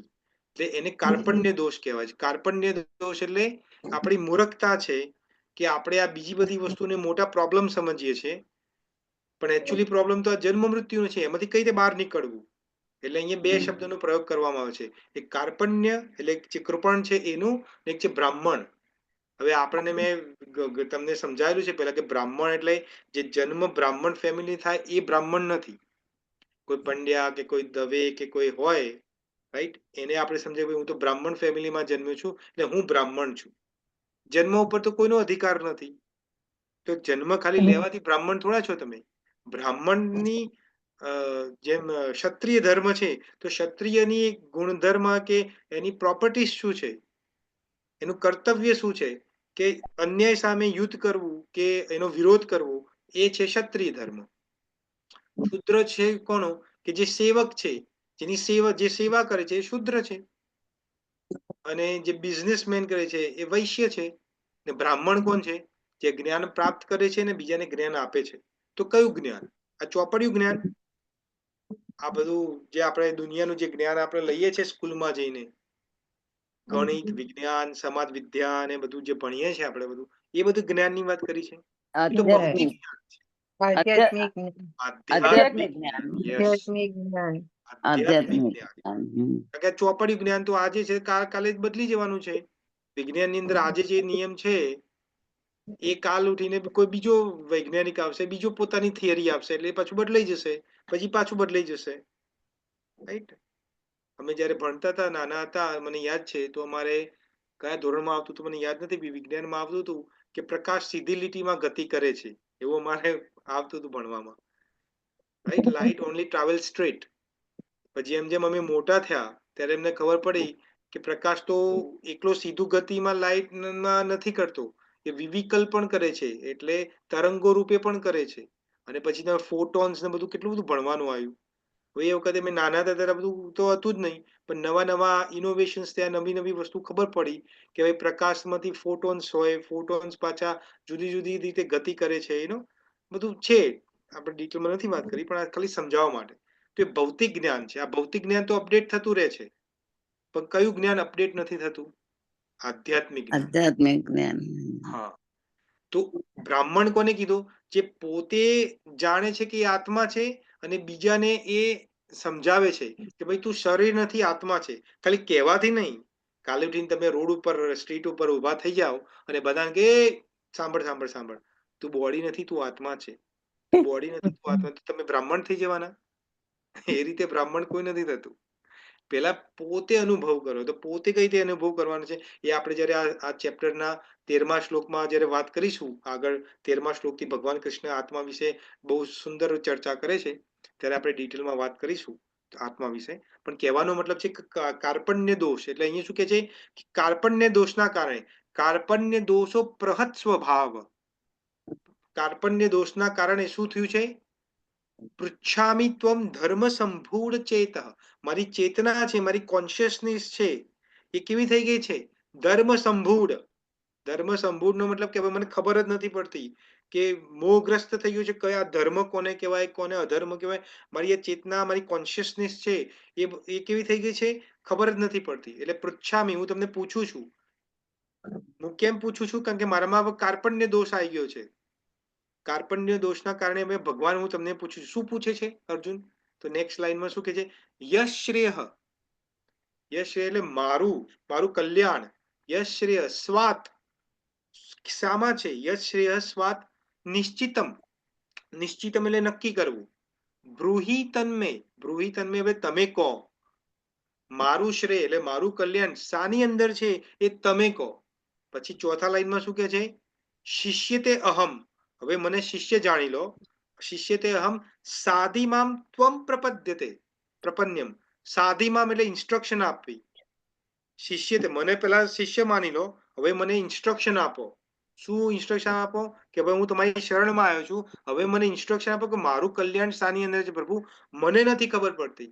કારણ કે મારી ચેતના છે એ આ કાર્પણ્ય દોષના કારણે શું થઈ ગઈ છે? મોહગ્રસ્ત થઈ ગઈ છે. હવે આ સિમિલર વસ્તુ આપણી લાઈફમાં છે કે નથી? અહીંયા કોઈ એવું છે જે કે છે નહીં, મારી લાઈફમાં આવું કશું નથી? છે કોઈ? છે લાઈફમાં. છે અહીંયા કોઈ ડિવોટી જે કે મારા લાઈફમાં આવો કોઈ ઇશ્યુ નથી, હું તો હંકી ડોરી છું, મને કોઈ પ્રોબ્લેમ નથી? બધાને જ હોય, હા, લાઈફમાં હોય, બધાની લાઈફમાં હોય. બધાને જ હોય. બધાને હોય. હા, તો એનો મતલબ શું થયો કે જ્યારે ભગવાન, જ્યારે અર્જુન ક્વેશ્ચન કરે છે, કે અર્જુન જ્યારે પોતાની જાતને અહીંયા મૂકે છે, તો એક એક શ્લોક આ ભગવદ્ ગીતાનો આપણા માટે એપ્લિકેબલ છે.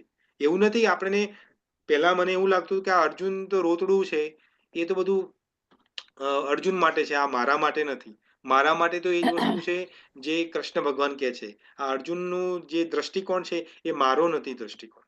પણ જ્યારે ભગવદ્ ગીતા સમજમાં આવી, ગુરુઓની કૃપાથી થોડી સમજણ પડી, ત્યારે મને ખબર પડી કે આ અર્જુન તો એક મીડિયમ છે. એના થ્રુ હું એટલે આપણે બધા ક્વેશ્ચન કરીએ છીએ ભગવાન કૃષ્ણને કે અમે કાર્પણ્ય અમે કૃપણ છીએ, આપણે બધા કૃપણ છીએ, હું પણ કૃપણ છું. કારણ કે આપણે જન્મ મૃત્યુ જરા વ્યાધિમાંથી તો ઉપર આવ્યા નથી. આપણે આપણું કલ્યાણ શામાં છે આપણને ખબર જ નથી. મેં જેમ કીધું આગળ, આપણું કલ્યાણ તો આપણને ઈએમઆઈ ભરવામાં જ છે. સવાર પડે એટલે જોબ ઉપર જઈએ, મહિનો પૂરો થાય એટલે સેલેરી આવે, એટલે આપણી બધી જે ઉધારી હોય ચુકાય. એમાં જ છે આપણે તો, આપણને તો એટલું જ ખબર છે કે આ જ છે આપણું કલ્યાણ. બાકી સમાજ છે કલ્યાણ તો શું ખબર? જોઈ લઈશું તો પછી કોઈક વખતે જ્યારે ટાઈમ આવશે ત્યારે જોઈ લઈશું. રાઈટ? સમજમાં આવે છે અહીંયા અર્જુન શું કે છે આપણને? સમજમાં સમજમાં આવે છે? ઓકે. હવે આપણે આગળ આગળ સમજીએ થોડું. આ બેઝિક હજુ તો તમારું લેવલિંગ મેં તમારું એ કર્યું છે. હજુ તો આપણે આગળ સમજવાનું છે. પણ આ લેવલિંગમાં કોઈને ક્વેશ્ચન છે?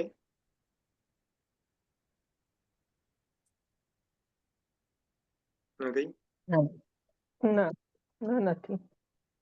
નથી. ઓકે. તો હવે આપણે આગળ સમજીએ. તો અહીંયા શું કે છે અર્જુન? તો હવે દેખો અહીંયા અર્જુન પોતે શું કહે છે? યશ શ્રેય સ્વાત નિશ્ચિતમ બ્રૂહિ તન્મે. હવે એ કેમ કીધું એને? તો ભગવાન કૃષ્ણે આગળ આપણને આ જ ચેપ્ટર આજે જે આપણે ચેપ્ટર ભણી રહ્યા છે બીજો ચેપ્ટર એના બીજા શ્લોકમાં શું કે છે? કુતસ્વા કશમલમિદમ વિસ્મે સમપસ્થિતમ અનાર્ય જુષ્ટમ અસ્વર્ગ કીર્તિકરમ અર્જુન. કુતસ્વા કસમલમિદમ વિસ્મે અપુસ્તૃતમ. તો શું કે છે કે અર્જુન તું અનાર્ય જુષ્ટમ આ અનાર્ય એટલે જે શ્રેષ્ઠ લોકો જે નથી કરતા એ તું ના કરે. તો અહીંયા અર્જુન શું કહેવા માંગે છે કે હવે મારું કલ્યાણ શામાં છે મને નથી ખબર પડતી, તો તમે કહો મને કે મારું કલ્યાણ શામાં છે. તો હવે કૃષ્ણ ભગવાન જુઓ, હવે સિમ્પલ એક એક્ઝામ્પલ તમને આપું. આપણે જે સ્થિતિમાં હોઈએ છીએ અત્યારે, નોર્મલી કહું છું, આમ તો જો કે આપણે જે સ્થિતિમાં હોય છે એમાં આપણે ખુશ નથી. આપણે જે પણ પરિસ્થિતિમાં ભગવાન મૂકે છે એમાં આપણે ખુશ નથી. છીએ કે નથી ખુશ? છીએ આપણે જે પણ નથી. પરિસ્થિતિમાં છે ના નથી. નથી. પણ અમુક વખતે શું હોય, અમુક વખતે શું થાય કે પરિસ્થિતિ અમુક વખતે કાં તો તમે કંટ્રોલ નથી કરી શકતા કે એવું કોઈ આપણી લાઈફમાં પ્રોબ્લેમ ઊભો થઈ ગયો કે જેવા આપણા હાથમાં નથી એને સોલ્વ કરવો. તો પછી આપણે શું કરીએ?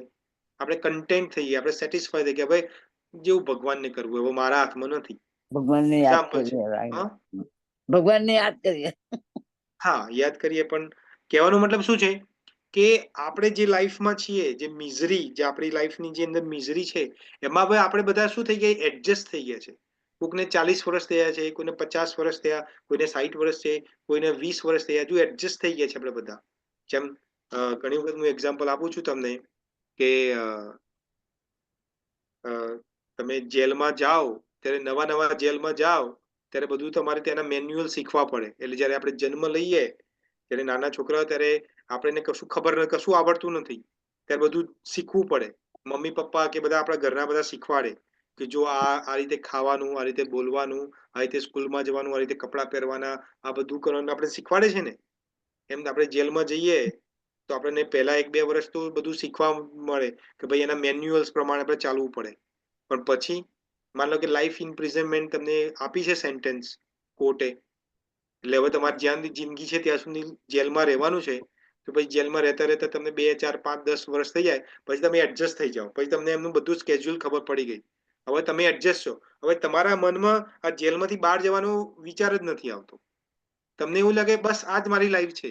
સવારે 5 વાગે ઉઠાડી દે છે, આટલું કામ કરાવે છે, આ ટાઈમમાં ખાવાનું આપે છે, આ ટાઈમમાં એક ફ્રી ટાઈમ છે, પછી સાંજના 7-8 વાગે જમીન પછી પાછા લોકરમાં ઘૂસી જવાનું, લોક માર દે પછી પાછી સવાર પડે એટલે વહેલી. તમારી લાઈફ તો એ જ છે કે જેલમાં છો ને, જેલમાં તો બીજું શું કરી શકો તમે? તો સિમિલરલી આપણે પણ આ ભૌતિક જેલમાં છીએ. આપણે પણ પ્રોબ્લેમ આ જ છે. સવાર પડે ને દોડાદોડી ચાલુ, રાતના 9-10 વાગે ત્યાં નહીં બધું બધાને, એટલે પુરુષ હોય કે સ્ત્રી હોય કે નાના છોકરા હોય કે જે પણ હોય, બધાને પોતપોતાના કામમાં વ્યસ્ત છે બધા. પણ એ જેલમાં આપણે બધા એડજસ્ટ થઈ ગયા છે હવે. અને આપણે જ્યારે કોઈ કહે ને કે મૃત્યુ વિશે આપણે લાઈફ, આપણા ફેમિલીમાં કોઈનું મૃત્યુ થઈ ગયું હોય કે આપણા કોઈ ઓળખીતામાં મૃત્યુ થઈ ગયું હોય એટલે કોઈ નાનો છોકરો આવીને પૂછે કે મમ્મી આ મરી જવું એટલે શું? કે પપ્પા મરી જવું એટલે શું? એટલે કે ચૂપ, આ બધી વાત ના કરાય, આ સારી વાત નથી. કેમ ભાઈ? ના બોલાય. નહીં, અત્યાર સુધી તો એ જ કરીએ છીએ ને આપણે. ક્યાં ના બોલાય. આપણે મૃત્યુની વાત કરીએ એટલે ઘરમાં કોઈને પણ મૃત્યુની વાત કરીએ તરત કોઈ મોટું હોય આપણને ટોકે, આ બધી વાતો નહીં કરવાની, શુભ બોલ. થાય કે ના થાય? પણ એ શુભ જ બોલે છે બિચારો. એ જાણવા માંગે છે કે મૃત્યુ કેમ છે. કારણ કે જન્મ છે તો મૃત્યુ છે, મૃત્યુ છે તો જન્મ છે. એવું નથી કે મૃત્યુ પછી જન્મ છે જ નહીં. મૃત્યુ પછી જન્મ છે, જન્મ પછી મૃત્યુ છે. ભગવાન કૃષ્ણ આગળ આ ચેપ્ટરમાં જ કહેશે, સમજાવશે. જાતસ્ય હિ ધ્રુવો મૃત્યુ જન્મ મૃતસ્ય ચ. આગળ વાત કરશે ભગવાન, આપણે વાત કરીશું એનું. પણ કહેવાનો મતલબ શું છે કે આપણે બધા પણ આ જેલમાં બહુ ફિટ થઈ ગયા છીએ. આપણે કોઈ વાત કરીએ કે આત્મકલ્યાણની ને ચલો કે ભગવદ્ ગીતાનો ક્લાસ છે, આપણે ભગવદ્ ગીતાનો ક્લાસ 1 કલાક જોઈન કરો ને તમે, એમાં તમારા કેમેરો ઓફ રાખવાનો હોય. તમે શું કરો છો એ કોઈને નથી ખબર. કેમેરો ઓફ રાખીને ખાલી સાંભળવાનું છે. તો પણ લોકો નથી ઇન્ટરેસ્ટેડ. કેમ? કારણ કે આપણે બધા સેટ થઈ ગયા છે આ લાઈફની અંદર. આપણે તો આ જેલમાં ગમી ગયું છે, બરોબર છે. હવે જેલમાં જેમ કેદીઓને કપડાં આપવામાં આવે જેલમાં, ખબર છે ને? કેદી નંબર 420, 786 ને બધું તમને જેલના કપડાં તમે જોયેલા છે, રાઈટ? તો એ જેલના કપડાં કેદીઓને કદાચ અમુક ટાઈમ પછી ધોઈને પછી નવા કપડાં આપતા હશે. મને નથી ખબર, હું કદી જેલમાં નથી ગયો. ભગવાન ના કરે કદી જેલમાં જવું પડે. આપણે જે પિક્ચરોમાં ને એ બધું સાંભળ્યું છે એ પ્રમાણે. જેલમાં નહીં, વૈકુંઠમાં જશે. હા, વૈકુંઠમાં. હરે કૃષ્ણ, હરિ બોલ. કૃષ્ણ. તો કહેવાનો મતલબ છે કે જે જેલમાં તમારે જેમ કપડાં તમારે ચેન્જ કરીએ છીએ, એમ આપણે પણ કપડાં ચેન્જ કરીએ છીએ. આપણે આ જે મનુષ્ય શરીર મળ્યું છે, પછી મળશે કોઈ કૂતરા બિલાડાનું, પછી કોઈ ગાય ભેંસનું મળશે, કોઈ મરઘી બતકનું મળશે. એમ કોઈ બધા 84 લાખ યોનિમાં આવીને ફરીથી આપણે મનુષ્ય આવશે. પછી મનુષ્યમાં આવશે એટલે ફરીથી આ વસ્તુ ચાલુ. આપણી ઇન્દ્ર તૃપ્તિઓ માટે જે કામ, જે સવારથી માંડીને રાત સુધી કરીએ છીએ, એ આપણી ઇન્દ્ર તૃપ્તિઓ માટે જ કામ કરીએ છીએ, રાઈટ? રાઈટ. તો Right. તો અર્જુન અહીંયા શું, જો હું એટલે અર્જુનને વારંવાર કેમ લાવું છું, અર્જુન પોતે કહે છે કે મારું કલ્યાણ શેમાં છે મને નથી ખબર ભગવાન, હવે તમે મને કહો. કઈ રીતે કહો? ભગવાન અર્જુન કઈ રીતે કહે છે કે મને ઇન્સ્ટ્રક્શન આપો, એ રીતે કહે છે? ના, ઇન્સ્ટ્રક્શન ભગવાન એમને એમ નથી આપતા. એટલે આ વર્ષ, આ જે શ્લોક છે બહુ ઇમ્પોર્ટન્ટ છે. પહેલા શું કરવું પડે? શિષ્ય બનવું પડે.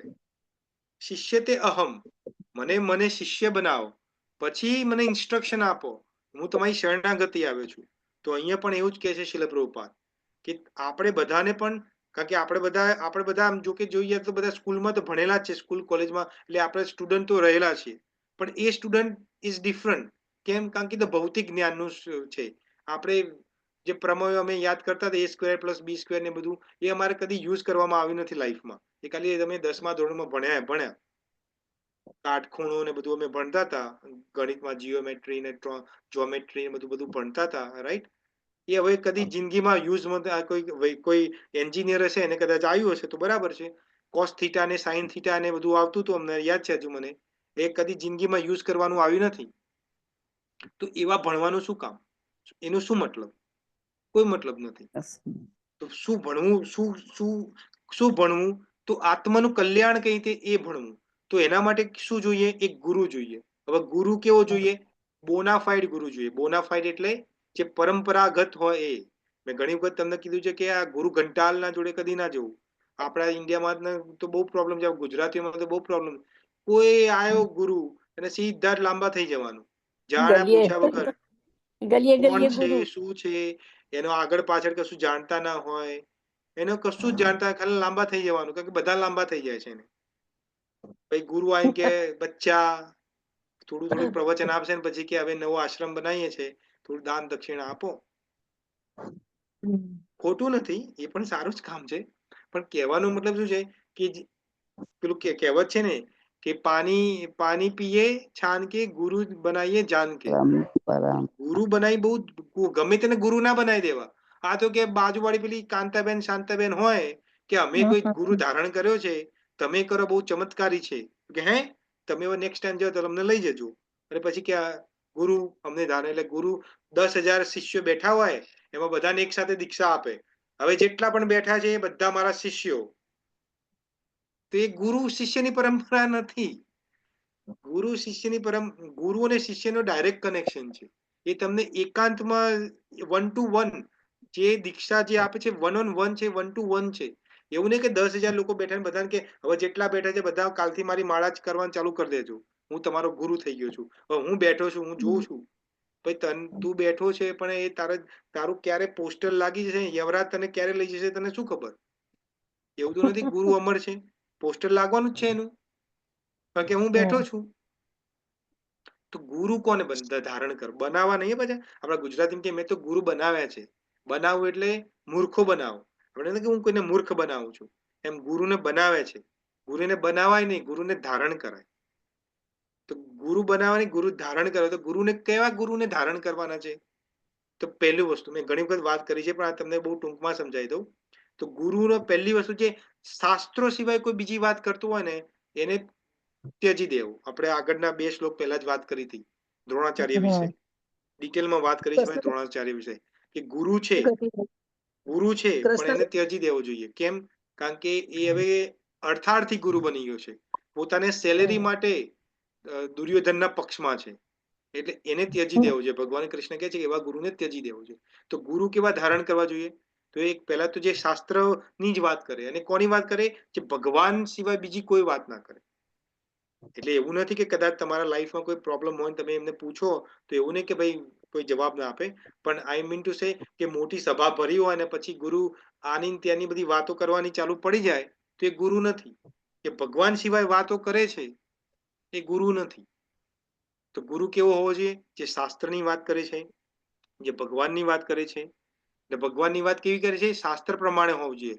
શાસ્ત્ર પ્રમાણે જે ઘણા બધા શાસ્ત્રો છે, શ્રીમદ ભગવદ્ ગીતા, શ્રીમદ ભાગવતમ ને બધા જે છે, એના પ્રમાણે ભગવાન કોણ છે એની વાત કરે. એવું નહીં કે ગમે તેને ભગવાન બનાવી દે. આપણે ઘણી વખત મેં કીધું છે કે ગુરુવાર કરવાનું ચાલુ કરી દો અને તમને ચમત્કાર થઈ જશે, તો એ ભગવાન નથી. કારણ કે એ પાવર એમને ક્યાંકથી બીજેથી આવે છે, અને પોતે કહે છે કે સબકા માલિક એક હે. પણ એ બધું એ નહીં સાંભળવું. આપણે તો લાઈફમાં ચમત્કારો દેખવા છે કે મારું આ કામ અટકાઈ ગયું છે તો હું હવે ગુરુવાર કરવાનું ચાલુ કરી દઉં એટલે થઈ જાય કામ આપણું. તો એ ગુરુ નથી. ગુરુ તો એ છે જે તમને ભગવાન સાથે મલાવે છે, જે તમારી ઓળખાણ કરાવે છે. કે ભાઈ તમે પહેલી તો ઓળખાણ શું કરાવે? આપણે બહુ સાંભળ્યું છે કે આત્મા છીએ, આત્મા છીએ, પણ અમે ખબર જ નથી પડતી. ભાઈ મને કોઈ કે હું આત્મા છું, હા છું, પણ મને તો અનુભવ જ નથી થતો હું આત્મા છું. તો હું શું કરું તો મને અનુભવ થાય? તો જે અનુભવ કરવા માટે જે પ્રેરણા કરે છે, જે ભગવાન જોડે મલાવવા માંગે પ્રેરણા કરે છે, એ ગુરુ છે. તો જે શિષ્ય પરંપરાગત છે, ગુરુનો પણ ગુરુ હોવો જોઈએ, એનો પણ ગુરુ હોવો જોઈએ, એનો પણ ગુરુ હોવો જોઈએ. એમ કરીને આખી લિંક કૃષ્ણ ભગવાન જોડે જેને જોડતી હોય એને ગુરુ બનાવો. બનાવો એટલે ધારણ કરવો. બનાવો એટલે પેલી રીતે બનાવો નહીં, રાઈટ? એને ધારણ કરવો, જેને કૃષ્ણ જોડે કનેક્શન છે. બાકી બધા ગુરુ ઘંટાલ લોકોને નહીં કરવું, નહીં તો પછી એ તો નર્કમાં જશે, તમને પણ નર્કમાં લઈ જશે. પછી નર્કમાં જઈને તમે મળશો, ઓ ગુરુદેવ તમે અહીંયા? તો ગુરુદેવ કે હું તારા કારણે હું અહીંયા આવ્યો છું. કે મારા કારણે કેમ? કે ત્યાં મને ગુરુ ગુરુ કરીને ચડાયો છે. હું એ નર્કમાં, તું એ નર્કમાં, પછી બંને શિષ્યા ઠેલમ ઠેલા. ગુરુ ચેલા નર્કમાં કરે ઠેલમ ઠેલા. તો ગુરુ ગુરુ ગુરુ જોડે જઈને એને ગુરુને પ્રપદ્યતે કરવું, એને શરણમાં જવું જોઈએ. એને એને એને કેવું કે અહમ શિષ્યતમ, હું તમારો શિષ્ય છું, હવે મને ઇન્સ્ટ્રક્શન આપો. અહીંયા કે છે સાધીમામ. સાધીમામ એટલે કૃષ્ણ ભગવાન. અત્યાર સુધી કૃષ્ણ ભગવાન કોણ છે? અર્જુનના મિત્ર છે, શું કહેવાય, શાળા છે, મિત્ર છે, શાળા છે, સારથી છે. પણ હવે શું કે છે કે બધું બાજુ મૂકો, હવે તમે મારા ગુરુ બની જાઓ, હું તમારો શિષ્ય બની જાઉં, કેમ કે મારું કલ્યાણ મને નથી ખબર. તો હવે તમે મને મારું શું શામાં કલ્યાણ છે એ તમે મને સમજાવો. હવે તમે મને ઇન્સ્ટ્રક્શન આપો. અને ભગવાન પછી 11મા શ્લોકથી જે ચાલુ પડશે 18મા અધ્યાય સુધી, એ બધી ઇન્સ્ટ્રક્શન આપણા માટે જ છે. આપણે એક સમજવાના છે, રાઈટ? તો આગળ બહુ હવે આપણે ટાઈમ તો થઈ ગયો છે, પણ બહુ ક્વિકલી ફિનિશ કરીએ આ શ્લોકને. તો 4 વસ્તુ આ શ્લોકમાં સમજવાની છે. બહુ બહુ આને તો બહુ ડિટેલમાં હજુ સમજાય એવું છે, પણ આપણે હવે ટાઈમ નથી એટલા માટે. પણ સમઅપ કરી દઉં છું એટલે તમને સમજણમાં આવી જશે. 4 વસ્તુ છે. શું 4 વસ્તુ છે? તો પહેલી વસ્તુ કાર્પણ્ય દોષો ધર્મ સંભૂળ ચેતા. આ પહેલી વસ્તુ છે. બીજી વસ્તુ શું છે? યશ્રેય સ્વાત નિશ્ચિતમ બ્રૂહિ તન્મે. યશ્રેય મારું કલ્યાણ શેમાં છે એ હવે તમે મને જણાવો. ત્રીજું શું છે? ત્રીજું વસ્તુ સમજવાની આ શ્લોકમાં શિષ્ય તે અહમ, હું હવે તમારો શિષ્ય છું. અને ચોથી વસ્તુ શું છે? સાધિમામ ત્વમ પ્રપન્યમ, હવે હું શિષ્ય બની ગયો છું, હવે તમે મને ઇન્સ્ટ્રક્શન આપો, હું તમારી શરણે છું. તો આ પહેલી જે વસ્તુ કીધું આપણું કાર્પણ્ય દોષો ધર્મ સંભૂળ ચેતા, એની અંદર શું છે? તો અર્જુન ધર્મ વિશે પૂછે છે. એટલે અર્જુન એટલે આપણે બધા ધર્મ, આપણો ધર્મ શું છે, કર્તવ્ય શું છે એ પૂછીએ છીએ પહેલાની અંદર. શ્લોકનો પહેલી જે લાઈન છે એમાં. પછી બીજું શું કે છે? યશ શ્રેય સ્વાત નિશ્ચિતમ. આ જે બીજી વસ્તુ મેં કીધી એનો શું મતલબ થાય? તો તો એમાં છે કે કલ્યાણ મારું શેમાં છે, મારું કર્તવ્ય શું છે એ તો છે. હવે કર્તવ્ય તો ઘણા બધા છે આપણા. પતિનું પત્ની તરફ કર્તવ્ય છે, છોકરાઓ તરફ કર્તવ્ય છે, મા બાપ જોડે કર્તવ્ય છે, પછી બોસ, તમે કામ કરતો તો બોસ માટે પણ કર્તવ્ય છે, સમાજમાં રહેતો તો સમાજ માટે કર્તવ્ય, ઘણા બધા કર્તવ્યો છે. પણ અર્જુન કર્તવ્યથી આગળ વધે છે. પહેલું કે છે કે મારું કર્તવ્ય શું છે, પછી બીજું શું કે છે કે મારું કલ્યાણ શેમાં છે. કર્તવ્યને બાજુ મૂકો, મારું કલ્યાણ શેમાં છે એ મને કહો. સ્વત નિશ્ચિતમ. પછી ત્રીજા જે મુદ્દો જે સમજવાનું શું છે, શિષ્યતે અહમ. શિષ્યતે અહમ એટલે હવે હું તમારો શિષ્ય બની ગયો છું. અને ચોથામાં છે સાધીમમ. તો આમાં બહુ 1 મિનિટમાં સમઅપ કરીએ તો જે પહેલી વસ્તુ જ્યારે અર્જુને કીધી, કાર્પણ્ય દોષો પ્રહત સ્વભાવ, તો એની અંદર શું સમજવાનું છે આપણે કે એઝ અ મનુષ્ય તરીકે આપણી ડ્યુટી છે કે આપણું કર્તવ્ય શું છે એ સમજવું. પણ કર્તવ્યથી પણ ઉપર એક વસ્તુ છે, એ છે કલ્યાણ.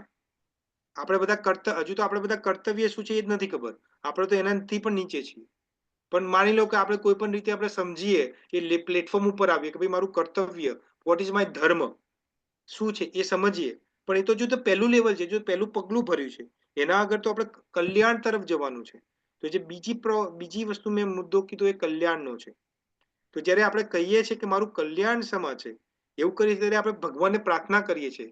તો ત્યારે જ્યારે પ્રાર્થના કરીએ છીએ ભગવાનને, ત્યારે ભગવાન ડ્યુટી બાઉન્ડ થઈ જાય છે પ્રાર્થનાને રેસિપ્રોકેટ કરવામાં, એને જવાબ આપવામાં. પછી ત્રીજામાં શું છે, શિષ્ય તે અહમ.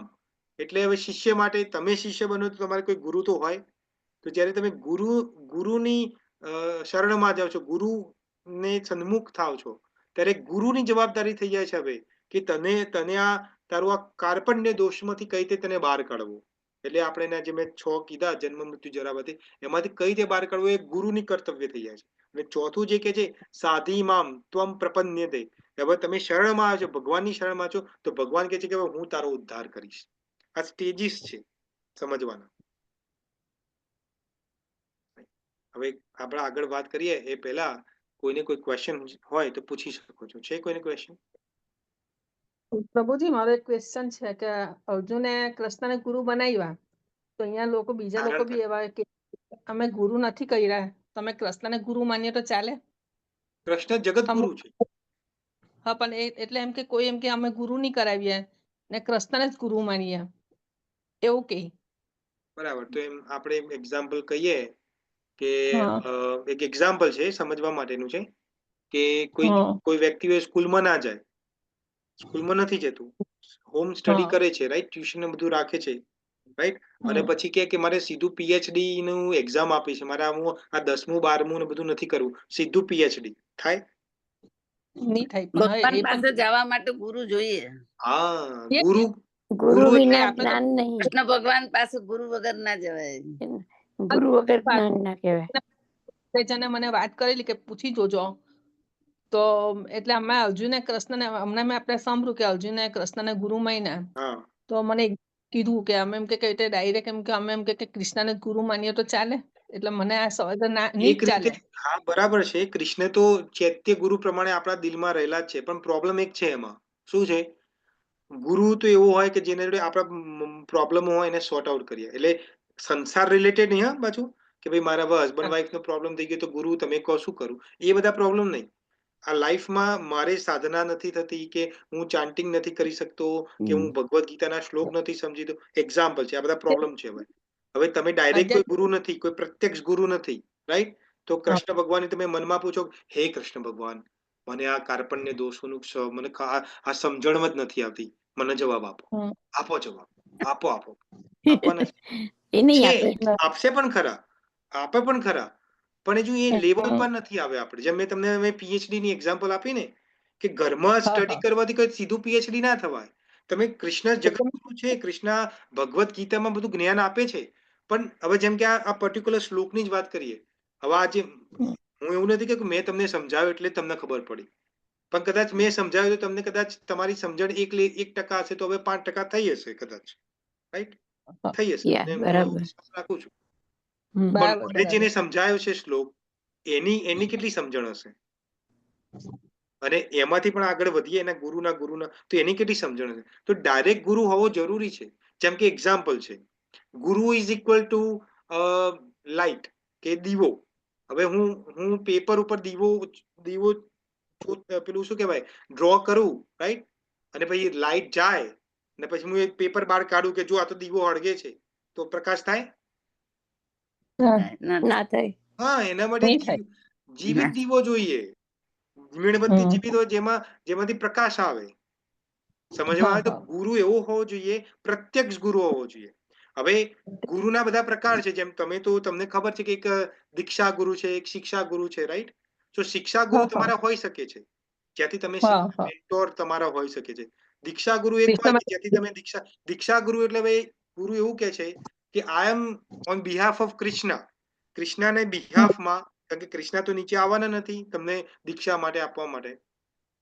કૃષ્ણ બધાના જગત ગુરુ છે, પણ કૃષ્ણ પોતે સ્વયં તો નીચે આવવાના નથી તમને શિષ્ય બનાવવા માટે. તો એના રિપ્રેઝેન્ટેટિવ તરીકે, એના જેમ યુનિવર્સિટીના રિપ્રેઝેન્ટેટિવ હોય છે ને, કે અમેરિકાના કોઈ હાર્વર્ડ યુનિવર્સિટી છે, તો હાર્વર્ડ યુનિવર્સિટી કોઈ દાખલા કરાવવા ના જાય, એના રિપ્રેઝેન્ટેટિવ આખા દુનિયામાં બેઠેલા હોય, પછી ત્યાં જઈને તમે તમારું એડમિશન ફોર્મ આપો, એ પછી ફોરવર્ડ કરે હાર્વર્ડ યુનિવર્સિટીમાં. એમ ગુરુ કોણ છે? રિપ્રેઝેન્ટેટિવ છે કૃષ્ણનો. તો ગુરુ કહે છે કે હું હવે તને મારા શરણમાં લઉં છું, એટલે ઓન બિહાફ ઓફ કૃષ્ણ. થપ્પો કોનો વાગે છે? કૃષ્ણનો. પણ એ પ્રત્યક્ષ ગુરુ હોવો જોઈએ. સમજણમાં આવી? હજુ સમજાવું? એ છે કે મારી બેન છે ને, તેને 20 વર્ષ પહેલા દેવાસમાં ગુરુ કરાવેલા. હવે તમે જેમ કીધું કે બધાને 10,000 ને બેસાડે ને એ રીતે આપી દે દીક્ષા, તેવી રીતે કાનમાં ફૂંક મારેલી, કાનમાં બધાના કાનમાં મંત્રની, ને 20 વર્ષ થઈ એનો એ ફોટો બી રાખે છે. પણ એ મંત્ર હવે એ તો હરે કૃષ્ણની માળા કરે જ છે 16 રોજ. તો મને શું કરું એમ કે ગુરુ, તમે કીધું નહીં, તારે વિશ્વાસ હોય તો રાખવાના, નહીં તો નહીં રાખવાના. ના એવું નથી. જો મેં હમણાં જ કીધું, ગુરુ આપણે એટલે આપણા ઇન્ડિયામાં ને ખાસ કરીને ગુજરાતીઓમાં તો બહુ પ્રોબ્લેમ શું છે? ભક્તિ બહુ છે, પણ જ્ઞાન અને વૈરાગ્ય નથી. એટલે ભક્તિ માતા બુદ્ધિ થઈ ગઈ છે, ગુજરાતમાં આવીને બુઢા થઈ ગયા છે. જ્ઞાન નથી કે ગુરુ, એ જે ગુરુ છે એને પ્રણામ છે આપણા, પણ ગુરુ તો એ તમે ફૂંક મારી થી તો તમને થોડું આત્મજ્ઞાન થઈ ગયું છે. આત્મજ્ઞાન નથી. ફૂંક મારાથી શું થાય? ગુજરાતમાં ખીચડી છે બધી ધર્મની. હવે આપણે તો ગુરુ કરાવેલા છે, ભરત પ્રભુ અમારે તો ગુરુ છે જ. મને ખબર છે. યસ, હા, અમારે તો છે જ. હવે એને અત્યારે 20 વર્ષ પહેલા એને કરાવ્યા છે ને, હવે અમે અત્યારે જે કરીએ છીએ પ્રોગ્રેસ કૃષ્ણનો, જે બધી આપણે બધું કરીએ છીએ શ્લોક ને માળા ને બધું. હું એ જ કહું છું કે તમારું એ ગુરુને જે ગુરુએ ફૂંક મારી, જે ગુરુએ ફૂંક મારી, એ ગુરુએ તમને એવું અશ્યોરન્સ આપ્યું છે કે ભાઈ તમારા બધા જ કર્મો હવે મારા અંડરમાં છે, કે તમારા પોઝ થઈ ગયા છે, કે હવે એવું કશું છે, કશું એવું કશું થયું, કશું એવું કશું ફોટો રાખેલો છે ને, બસ માં કરાવેલા ને અત્યારે મારા કરે છે. તો અત્યારે એમ કહું ભાઈ નવા ગુરુ કરાવી શકું એમ. અનડાઉટલી. યસ. ગુરુ તમને જેમાં વિશ્વાસ બેસે એમાં ગુરુ કરો. એવું નથી. વિશ્વાસ બેસવાની વાત નથી. વિશ્વાસ તો મારો 10 લોકોમાં બેસે. એક્ઝામ્પલ, ના, પણ 10 મારા ગુરુ ના થઈ હોવા જોઈએ. ગુરુ ગુરુ એવા હોવા જોઈએ જે, જેમ કે તમને તો ખબર જ છે, જ્યારે દીક્ષા થાય ત્યારે આપણા નામે યજ્ઞ થાય. પછી ગુરુ તમને તમારું દીક્ષિત નામ આપે, જેમ તમારું અર્પિતા રાધિકા માતાજી છે, રાઈટ? દીક્ષિત નામ છે તમારું. તો એ રીતે એ દીક્ષિત નામ શું છે? કે તમારો નવો જન્મ થયો છે. હવે ઇટ્સ યોર ન્યુ બર્થ. જે પેલો અત્યાર સુધીનો બર્થ છે એને હવે અમે ટેમ્પરરી હોલ્ડ ઉપર મૂક્યો છે, કારણ કે હવે તમારો નવો. તો એવા ગુરુ જોઈએ. તો તે તમારા બેન જે સિસ્ટર છે એમને કહો કે તમારા જે પ્રીવિયસ જે ગુરુ છે એને આપણે પ્રણામ છે. આપણે, હું નથી ઓળખતો, પણ આપણે બધા ગુરુને પ્રણામ કરીએ છીએ. પણ કોઈ એવા ગુરુને ધારણ કરે કે જે તમારા કર્મોને પોઝ કરી શકે, કે કૃષ્ણના બિહાફથી તમને પોઝ કરી શકે. તો એવા ગુરુને ધારણ કરવા. એટલે હું એવું નથી કે કોઈ ઇસ્કોનમાંથી જ કરો, પણ કોઈ જેને પણ તમે હવે કૃષ્ણમય છીએ આપણે, રાઈટ? તો આપણે તો ઇસ્કોનને રિલેટેડ છીએ, તો આપણે ઇસ્કોનની વાત કરીએ છીએ. પણ તમને કોઈ પણ જગ્યાએ એ ગુરુ, પણ મેં જેમ કીધું એમ ગુરુનું વ્યાખ્યા મેં તમને આપી, એ બધું સંભાળીને સમજીને બધું કરજો. 10 લોકો, 1000, એક આસારામ બાપુ જે છે એના કેટલા બધા ફોલોવર છે, પણ એ શું ક્યાં છે આપણે બધાને ખબર છે, કે શું કરીને બેઠો છે ખબર છે આપણે. તો એવા ગુરુને ધારણ કરીને નર્કમાં જવું હોય તો પછી તમારી મરજી છે. તમારે નર્કનો પાસ લેવો હોય તો લઈ શકો છો. સમજ પડી ગઈ. થેન્ક યુ પ્રભુજી. હરે કૃષ્ણ. હા, બીજા કોઈ ગયા ની question? રીતિ ફેરી ક્રતુ મહારાજ નું રીતિ હતું 4 તારીખે. હા હા આપણે ગયા વર્ષે ગયેલા ને. હા હા હું પણ ગયેલો. યસ. અચ્છા, બીજો કોઈ ક્વેશ્ચન છે કોઈનો?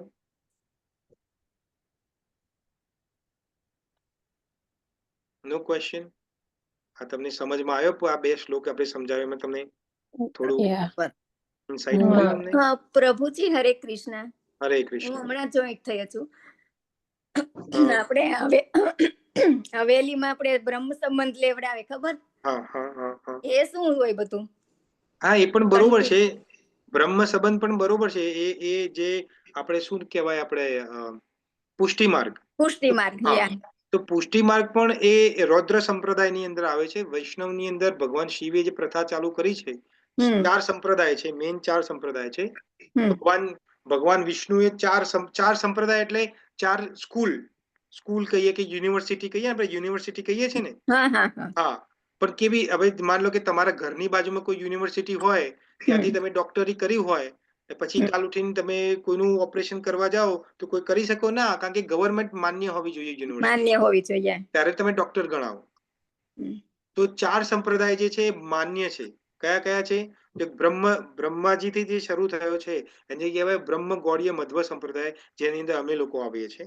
ઇસ્કોન જે એક સંસ્થા છે એ છે. પછી બીજો સંપ્રદાય કયો છે? જેને શ્રી સંપ્રદાય કીધું છે, જે માતા લક્ષ્મીથી શરૂ થયો છે. ભગવાન વિષ્ણુએ માતા લક્ષ્મીને જ્ઞાન આપ્યું, અને એ જ્ઞાન પછી નીચે ઉતરતો એ સંપ્રદાયમાં આવ્યો છે. જે રામાનુજાચાર્ય જે થયા સાઉથ ઇન્ડિયામાં, જે આપણે તિરુપતિ બાલાજી ને બધા જે છે, એ શ્રી સંપ્રદાયના છે. એ પણ વેલિડ સંપ્રદાય છે. પછી ત્રીજો સંપ્રદાય કયો છે? રૌદ્ર સંપ્રદાય, જે ભગવાન શિવથી ચાલુ થયો છે. જે આ પુષ્ટિ માર્ગ છે એ રૌદ્ર સંપ્રદાયમાં આવે છે.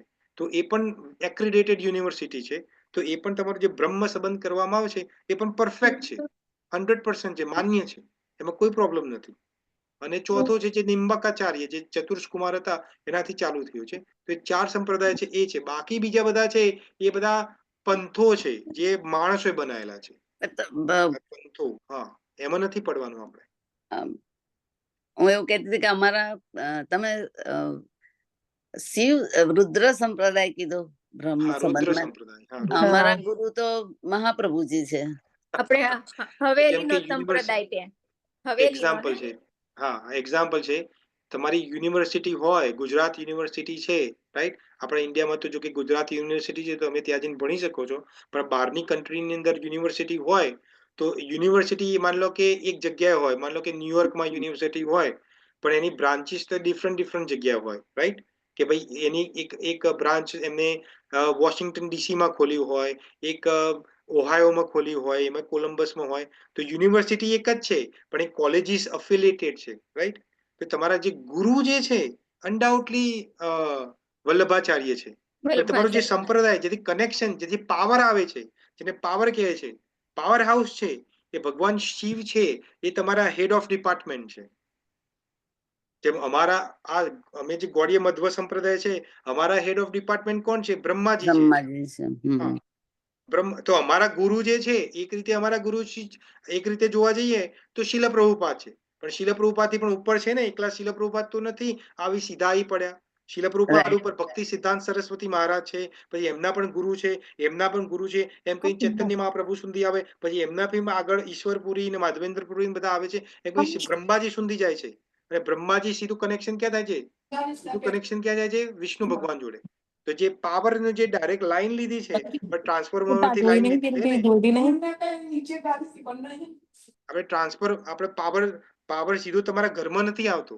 એક ટ્રાન્સફોર્મર હોય ને એમાંથી પછી ડિસ્ટ્રીબ્યુટ થાય પાવર. એ તો સીધો પાવર ઘરમાં આવે તો બાળી નાખે બધું, રાઈટ? તો એ રીતે તમારા ગુરુ તો ડેફિનેટલી વલ્લભાચાર્ય છે, પણ એ જે પાવર આવે છે એ ક્યાંથી છે? રુદ્ર સંપ્રદાય, ભગવાન શિવથી આવે છે. અને ભગવાન શિવને કોણ આવે છે પાવર? એ ભગવાન કૃષ્ણ વિષ્ણુ ભગવાન. આપે છે.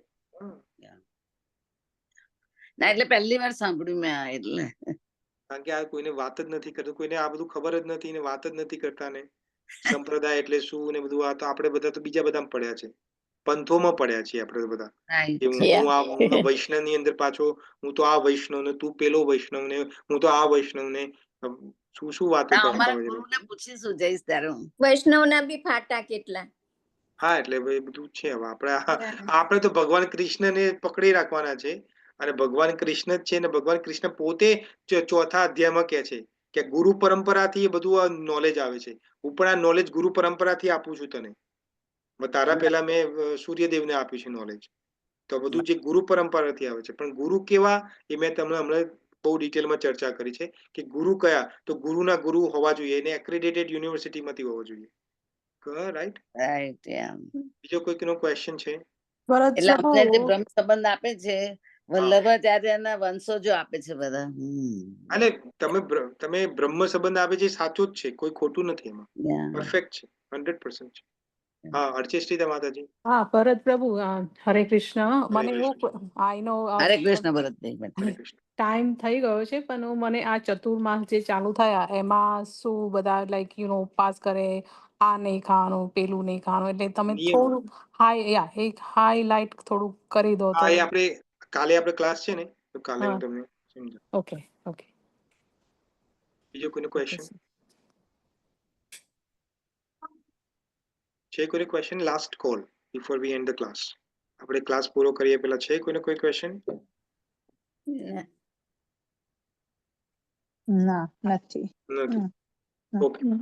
સો ડિવોટી કાલે આપણે ફરીથી મળવાના છીએ પણ હવે કૃષ્ણા બુક આપણી પૂરી થઈ ગઈ છે તો હવે 5 ચેપ્ટર કૃષ્ણા બુકના પહેલા 5 ચેપ્ટર છે તમે વાંચી લેજો અને હું તમને ઓવરવ્યુ આપીશ, બ્રીફ સમરી આપીશ કે આ ચેપ્ટરમાં શું છે, પહેલા ચેપ્ટરમાં શું છે, બીજામાં શું છે, ત્રીજામાં શું છે અને મેન જે પોઈન્ટો છે આપણે ડિસ્કસ કરીશું. આપણે વાંચવાના નથી કારણ કે વાંચવાનું આપણું પતી ગયું છે. રાઈટ. તો કૃષ્ણા બુક તો આપણી પતી ગઈ છે પણ જે લેટ જોઈન થયા છે કૃષ્ણા બુકમાં તો એ લોકોને લાભ મળે એ માટે આપણે થોડું રિવિઝન કરવાના છે. તો પહેલા 5 ચેપ્ટર તમે વાંચી આવજો. જે નહીં વાંચીને નહીં આવે તો થોડું તો પણ ખબર પડશે પણ વાંચીને આવશે તો થોડું વધુ ખબર પડશે. તો કાલે 8:30 વાગે એટલે તમારા ઇન્ડિયાના સવારે 6 વાગે અને આપણા અહીંયાના 8:30 વાગે ફરીથી મળીશું. ત્યાં સુધી બધાને થેન્ક યુ. હરે કૃષ્ણ. વાંચા કલ્પતરુભ્યશ્ચ કૃપા સિંધુ એવ ચ પતિતાનામ પાવનેભ્યો વૈષ્ણવેભ્યો નમો નમઃ. શીલ પ્રભુપાદ કી જય. Bhagavad Gita as it is કી જય. વૈષ્ણવો કી જય. હરે કૃષ્ણ. હરે કૃષ્ણ. હરે કૃષ્ણ. જય જય શ્રી શ્રી કૃષ્ણ. કોટી કોટી દંડવત પ્રણામ. હરે કૃષ્ણ માતા. હરે કૃષ્ણ. હરે હરે કૃષ્ણ જય પ્રભુ. શ્રી હરે કૃષ્ણ. કૃષ્ણ પ્રભુ. હરે કૃષ્ણ. હરે કૃષ્ણ. જય શ્રી કૃષ્ણ. જય શ્રી